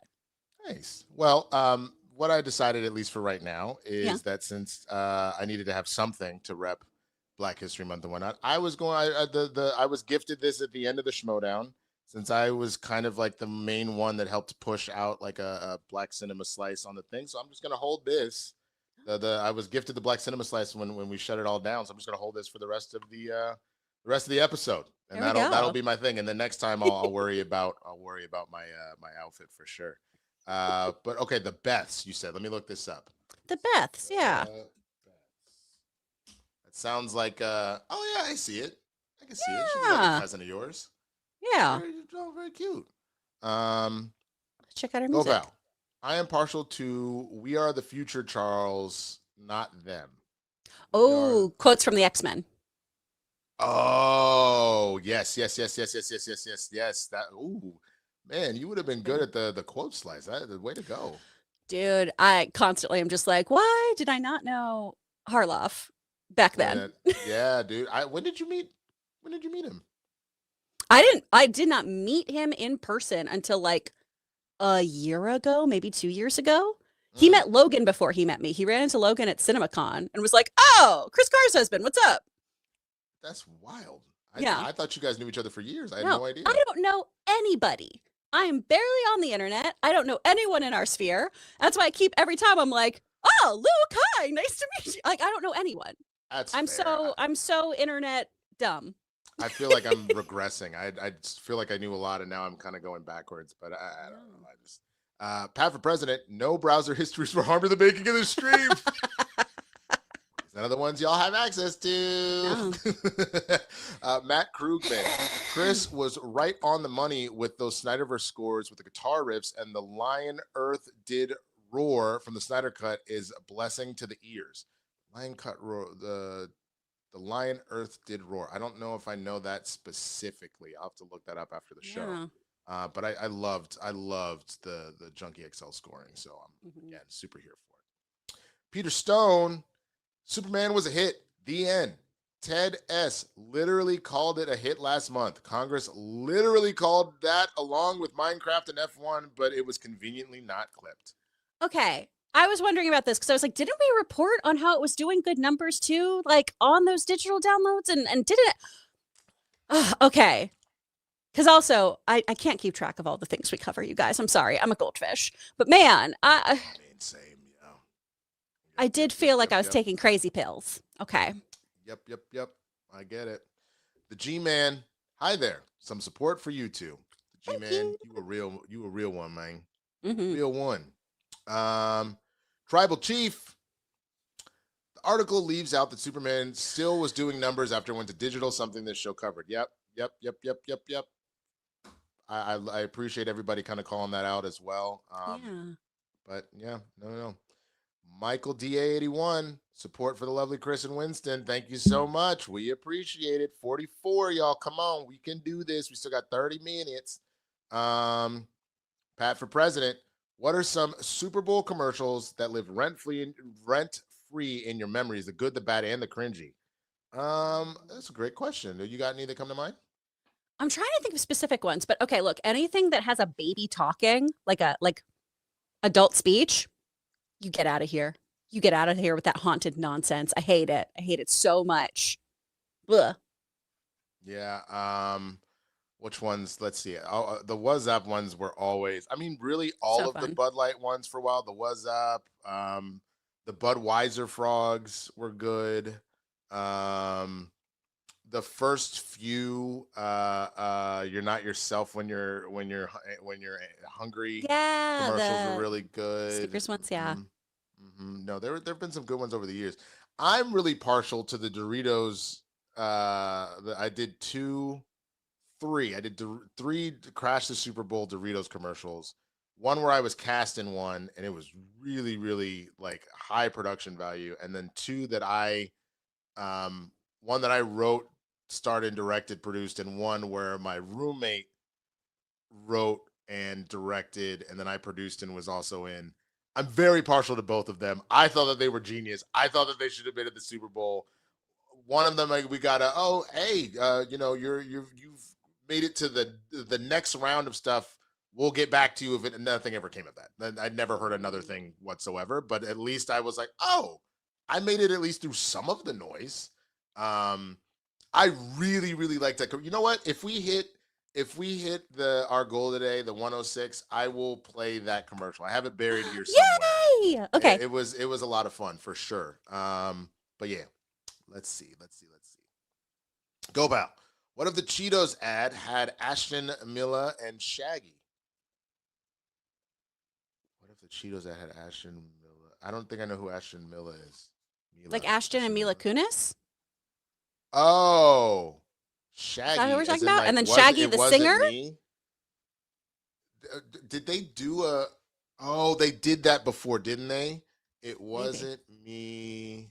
Cheetos. Yeah, there was one of those. I remember this in 2021. It was like, did you get like Cheetos on the thing?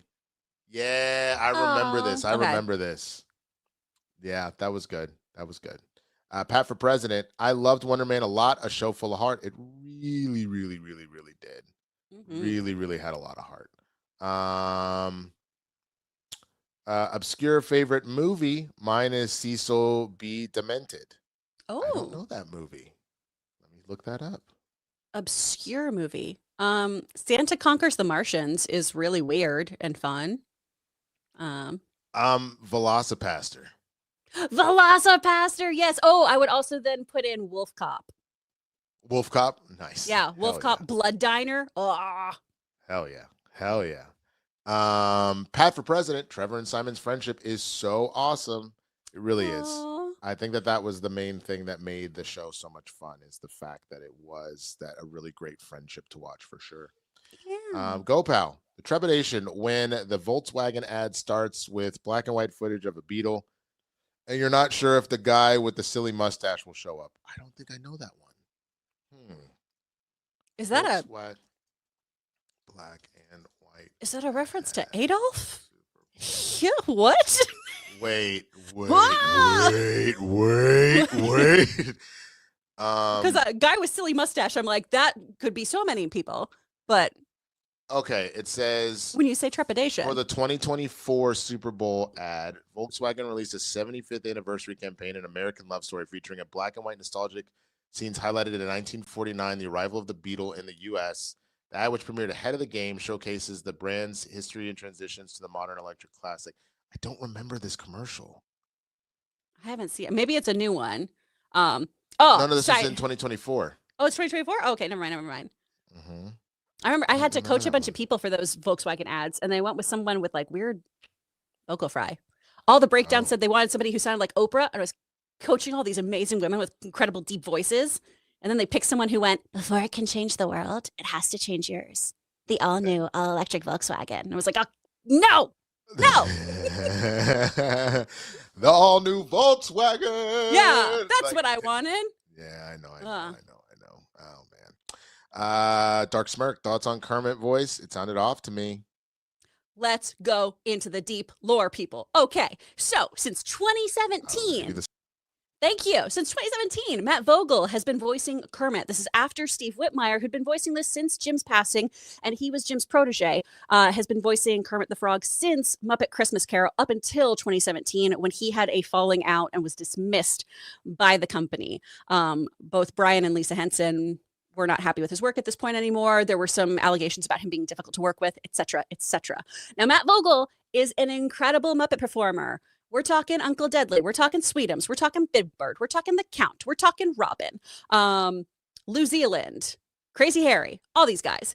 And he has an excellent Kermit singing voice. And I will posture that he is getting much better at the Kermit speaking voice. He's also delivering on all of like the Kermit idiosyncrasies. The voice is just lower than what we're used to. But nailing that Kermit singing voice is really difficult. And I think he's always done a good job.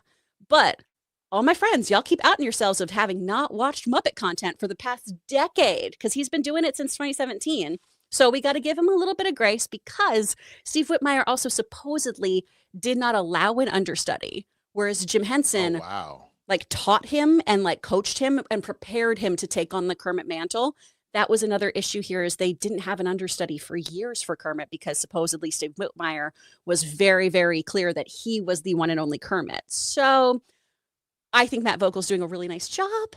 And I think that like everyone, like whenever we have a new Doctor Who, we freak out at the beginning, right? Oh, that's not my doctor. They're not doing it the way I like. I liked the last person more. And then by the time they leave, we typically are like, oh, no, my doctor. We're going to get there with Matt Vogel. Give him some time. That was transformative. I could know so much math. Bro, just watching to you like talk about your passion, I was like, oh, drenched. Hey. Pat for president. I like the Doorman episode. PG-13. Josh Gad is good. Dude, I thought that was hilarious. Jay Gad, not Jay Gad. Like, which is, I gotta ask this question, because as I was watching this, I was like, that is such a random pull. Where did Josh Gad come from? I feel like he just appeared out of nowhere, and then he kind of disappeared just as quickly. And I was just like, I don't understand where this all like, but I guess he was a Broadway guy. Is that what it was? He's a Broadway guy. Yeah. So like the thing that kind of launched him for most people was Book of Mormon. And then he had really great small stints on TV. If you were a New Girl fan, he was Bear Claw. I remember that. I remember like I actually rewatched The Wedding Ringer randomly. With and that, but again, it feels like in a lot of cases with other actors, they kind of appear over time. He just seemed to come out of nowhere, but it makes sense. The only actors that seem to come purely out of nowhere tend to be Broadway people. So if you're not in that sphere at all, then it's just like, who is this person? Just like because they don't ever start off in like those smaller co-star whatever buildup, because of Broadway, they instantly get launched into like a major character on SVU is like the villain that time, or all of a sudden they get a reoccurring guest star, and you're just like, where did you come from? They're Olaf and Frozen, and you go, what? Who? Why? Huh? What the hell? Yeah, he was also in that Anne Hathaway and Jake Gyllenhaal movie. What was that? Love and Other Drugs. Okay. I think that was the first time I saw him in something on like screen. I was like, this guy's fun. Have you seen the video of him and Jennifer Lewis just talking shit and doing impressions of each other backstage? I want to say it was on The Wedding Ringer, and they're like, this right here is they're trying to talk to me. I know that this fucker didn't just call me. Because like, oh, dude, I watch that at least once a month because that is hilarious to me. That and his clip about acting like you've smelled a fart to be like suspicious for the Orient Express. Oh, it's great. Where he's like, all you have to do is act like you're trying to figure out who farted. Where the camera comes up to him and he's like, that's it. That's all. That's actually really. I'm gonna steal that. That's right? Actually really good. Oh my God! What do you do when you're trying to figure out who farted, but you're the only one in the room? Supervash 4372 want to show some Black History love from one brother to the next. Do you watch Dragon Ball?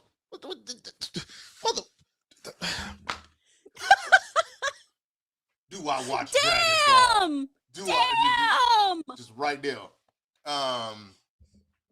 And if so, what do you think about it returning? I am ecstatic about it returning, especially because we're getting the Galactic Patrol / Moro arc, which I have been patiently waiting for so many different reasons. So I cannot wait for that. Hopefully it continues on to that. And I know that it sounds like the manga is finally coming back as well. I really need to see what's going to happen with Black Frieza, all that stuff. I can't wait, man. So I am geeking out. Go Pal. The Raiders tried to troll Mahomes with a Kermit doll, and Pat just said it'll get handled when it gets handled a year or two ago, so it got handled. Damn. Yeah, the Raiders they do have the #1 pick. They were dog doo-doo this year, man. Whew, Lord of Jesus.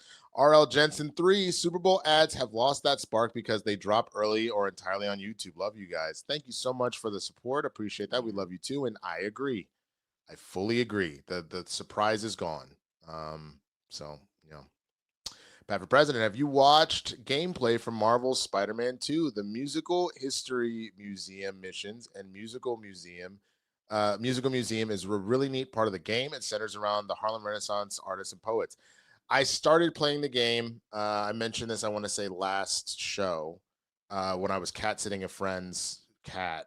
And then when he came back, I was like, can I borrow your PS5? He goes, no, get out of my house. So like, I have not finished the game. I didn't get to those missions. Have you seen those?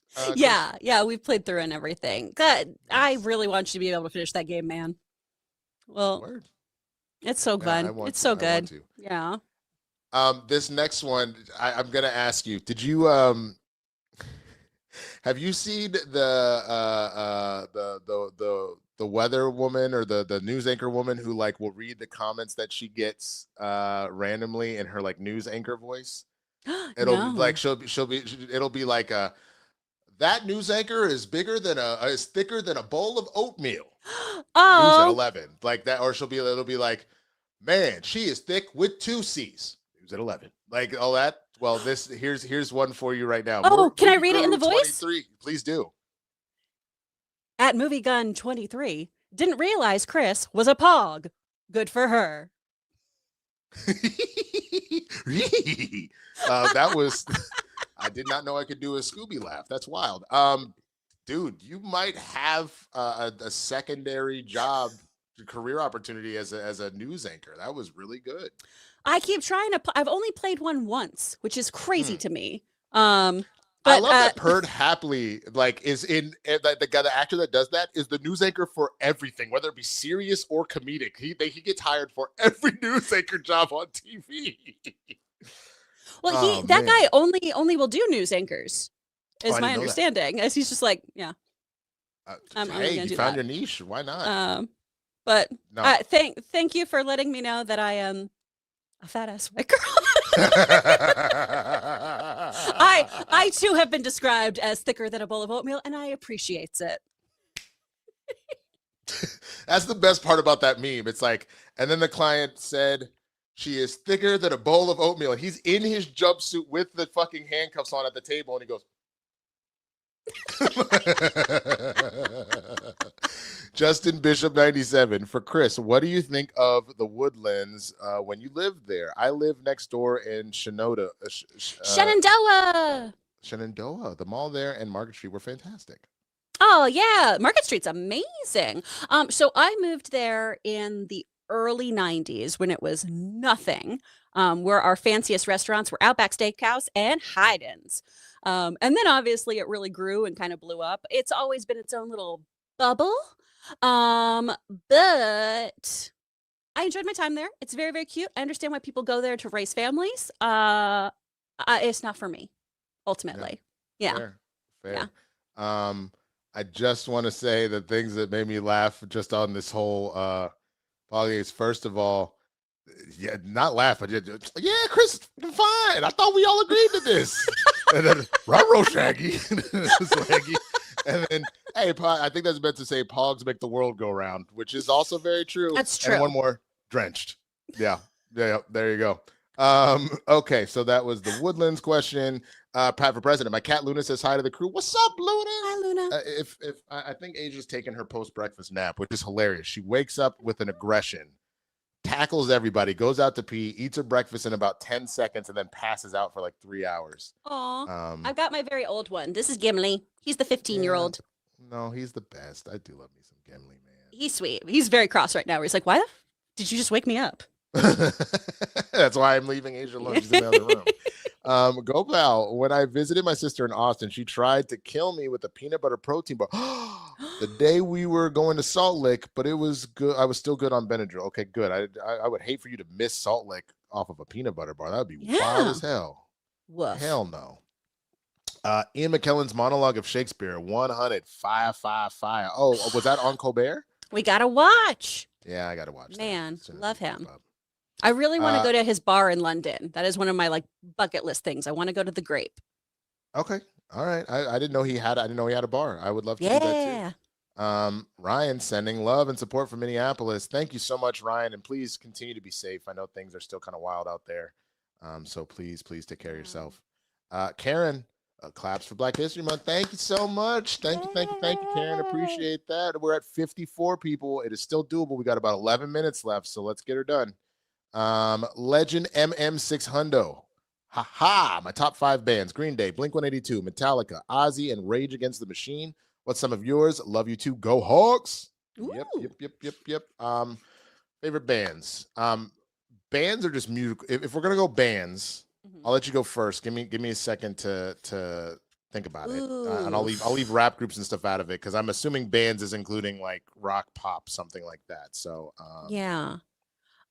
These days I'm listening to a lot of Lawrence, Boys Go to Jupiter. Who else have I been listening to on repeat? Couch. I listen to a lot of folk indie pop kind of stuff. Because it's nice and whimsical. Okay, I feel that. Let's see, Linkin Park, Incubus. I was a big fan of Blink-182. I do love me some Rage Against the Machine. And why don't we say, it's kind of a boy/man band, but we'll go Boys to Men. No. Yes. No, for sure. That counts. For sure. Pat for president. Ever watch Sanford and Son? Hell yeah. Of course. Sadly lost Stem and Wills. Oh, I didn't know that. Mm-hmm. Oh man. We losing recipes. Damn. Go Pal. The Beetle was the people's car in 1938, so black and white. That makes sense. Yeah. Smell the fart acting as Joey Tribbiani, right? Yes, it is. I forgot about that. Yeah, no, I definitely forgot about that. That's funny. Pat for president. The going rate for 40 acres varies wildly. That's a good point. Yeah. Going rate for it just depends on where it is. Let's say in California, because that's where I live.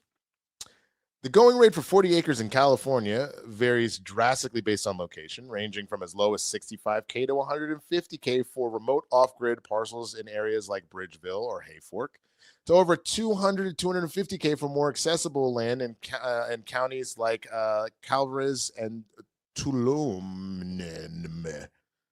That could be Tulum, but it's spelled really weird. Okay. All right, so we'll split the difference here. So let's see, 250 plus 6,500, 315. Okay, Oh, so while you're doing math, 315, Winston, I'm going to plug my camera in. 175.50. Okay, we have a lot of super chats to get in order to get 157 500. So yeah, we got a lot of work to do, guys. Let's do it. Paige, hi guys. Can we get the shirt off? We got a tease, please. Can we get the shirt off? That's for you. Please? Oh. You showed your chest. Oh wow. 106. If we hit my- 106 in the next 8 minutes, I will show the commercial and I Paige, will we show appreciate the, a thirst super chat. Let's go. Everybody loves it. Bro, you pog, everybody trying to see my chest gains. Like, we out here in these streets, man. Cooters and cows. You already know what it is. Pat for president. Per Google AI, 40 acres ranges between 40 and 400. Okay, there you go. So Okay, okay. yeah. We're down for the cause. Mr. Nub's Drunken Tavern. My brother's trying to get into VO. What time do you guys have? Support. Ooh, what time? What advice? What about getting into VO? Maybe plug your thing. Like, go ahead and plug your thing now, Yeah, because that's a great. Hell yeah. SpeakFriendStudio.com is where I teach voiceover classes and my husband teaches breath and dialect classes. Now, if you are going to have like a dip your toe into voiceover, just go to iwanttobeavoiceover.com or iwanttobeavoiceactor.com. It's D. Bradley Baker's site. It's great. It's free. It is got so much good information. You can work with me or my husband. We do everything over Zoom. Also, if you can't get in a class, there are so many wonderful videos on YouTube. Vanity Fair has this incredible series where they have voice actors improvising characters, which I highly recommend. There's a great book called The Art and Business of Voice Acting for Video Games. That's a great read. There's a ton of resources out there. And honestly, just watch cartoons and play video games and listen to commercials with that kind of actor mindset and see where you would fit into the landscape. Here's a follow-up to that super chat. For context, we've already turned the closet into a sound booth, kind of. Okay, so then I come back to, are you taking classes? Are you like networking? Did you get all the equipment, but have you got the acting chops? Because great acting is what's going to win the day. Having the setup and everything is fantastic. Having a nice soundproofed or sound dampened room is really, really excellent. But we need to make sure you got those chops. So get in a class, start studying. That's the next big thing. There you go. All right. So from there, impression of Trevor Slattery. I don't know if I have it off rip. I know just as a well-trained, seasoned VO artist, maybe you do, but I would need to like hear him a couple times in recent memory. He's got that back of the throat kind of British delivery, and we'll talk about box breathing, where we're inhale down. I'm not great at his voice. Logan's excellent at that one. My RP is more Mary Poppins, up here, a little brighter, that sort of thing. But yeah, he's got that nice little like texture and back of the throat delivery where he's got a little bit of that warble because he's also done so many drugs. Shout out to the Blazing Keys. Happy Black History Month, Winston. Appreciate it, brother. You too. Chill. We need more black characters as the lead and not a joke. Anime and video games included, for instance. Final Fantasy is Barrett, but the main focus is Cloud. Would love to see a black character as the main in that game. Absolutely, man.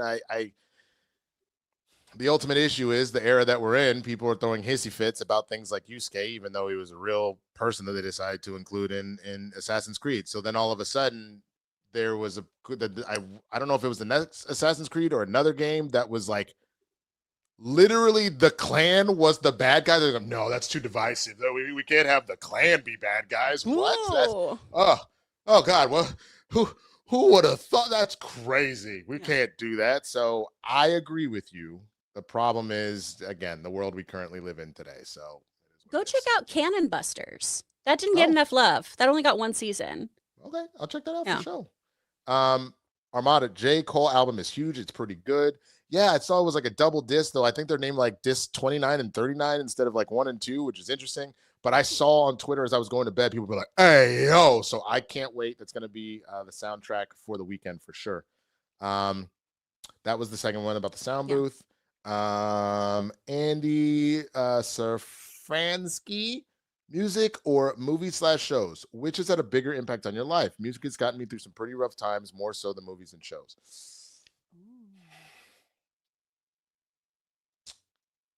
I think I'd probably say movies and shows, partially because of what I do for a living. And maybe even just where I'm at now, music is still so vital. And it got me also, my formative years are so much stuff with music. But I think if you combo what I do for a living with the fact that I have been quoting stuff left and right since I can remember, I think it's probably movies and shows for me. What about you? Yeah, movies and shows definitely had the bigger impact and were more impressionable to me.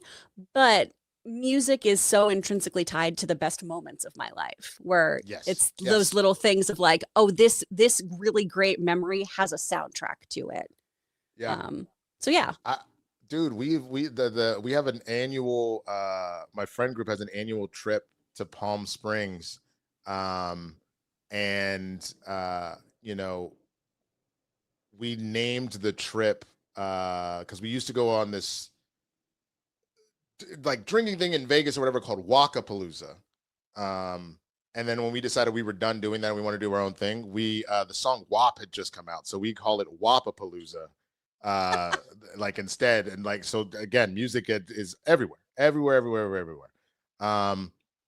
Let's see. We got a couple more. Oh, we got plenty more. Let's see. Aiden Dotry. Hey, showing some support for the Friday crew. Thank you so much. Hey, Chris, what are your thoughts on the new VA for Kermit? We talked about this a little bit. You can go back and check that out. New since 2017, y'all. Yeah. Armada, still trying to figure out what the crossover name for the Filthy Casuals and Blurred's pod would be. I mean, casual blurs just sound weird. Or Filthy Swag was one that came up before for just us. Yeah. Maybe like Casuals in the Hood. Oh shit. It might be Casuals in the Hood. We're gonna just go like the whitest girls you know, because Amy and I are translucent. We look like we've been trapped at the bottom of a well for years. Fair. These are not super chats, but I just since we're kind of now in this realm, I wanted to point these back out of both. Chris knows what a pog means. She's a gooter too. And of course, this is indeed a fact. Thick thighs save lives. That is legitimately a fact. There should be more public service announcements about it. That's actually what the only Super Bowl commercial that I would like to see. Yeah, just someone coming straight to camera and being like, every year, thick thighs, thick thighs save lives. Do your part. This brought to you by I know. This brought to you by the Winston A. Marshall loves him some pogs. There's association. Go pal. I feel like Trevor was doing McCartney's cruise. Scouse. What is? That's the dialect. Yeah. Okay, got it. That kind of like Liverpoolian kind of situation. Yeah, I can see that. Yeah. Word. Cross season 2 hype. Still need to finish season 1. I don't think I know it's Cross. Alex Cross? Oh, maybe, probably. I haven't watched any of it. I gotta get better about watching all these shows, y'all. I'm just catching up on Hijack. Like, I haven't started that yet. I just went through and like added a whole bunch of Apple TV shows to my thing. So yeah. Winston, did you see the John Likens Raphael clip? I did not yet. Here's what I'm doing. I'm adding it. I just forgot when we got off the show because I ended up having to run. Okay, I got it now. There's the test footage. It is now open on a browser, so I will watch it as soon as we wrap, and I will report back next week. Corn Emperor, Far Side or Blackstreet, different but still Far Side. Very different, but Far Side. I love Blackstreet, but Far Side. You? Not sure? I don't. Great. No worries. All All right. good. Recommend Don Toliver Octane album. It's so good. Oh, okay. Awesome. Thoughts on Fallout so far? I've liked it. I haven't seen the finale yet. I know the finale dropped like 2 Ooh. days ago or something like Yeah. that. I really like it. I really like it. Mostly because it goes back to what we were talking about with Marvel, with Wonder Man. I love how this is a really great character study this season, particularly about Coop. Yes. And a lot of just like gray area, what's right, what's wrong kind of stuff. It's been really interesting. Yeah. Okay. All right. Pat for president. Imagine Simon, Trevor, Shang-Chi, Katie, Zhu Xiaoling, and Wong on screen together. That'd be a fun dynamic. That is true. I'd That love would it. be. That would be a fun dynamic. All of them at karaoke.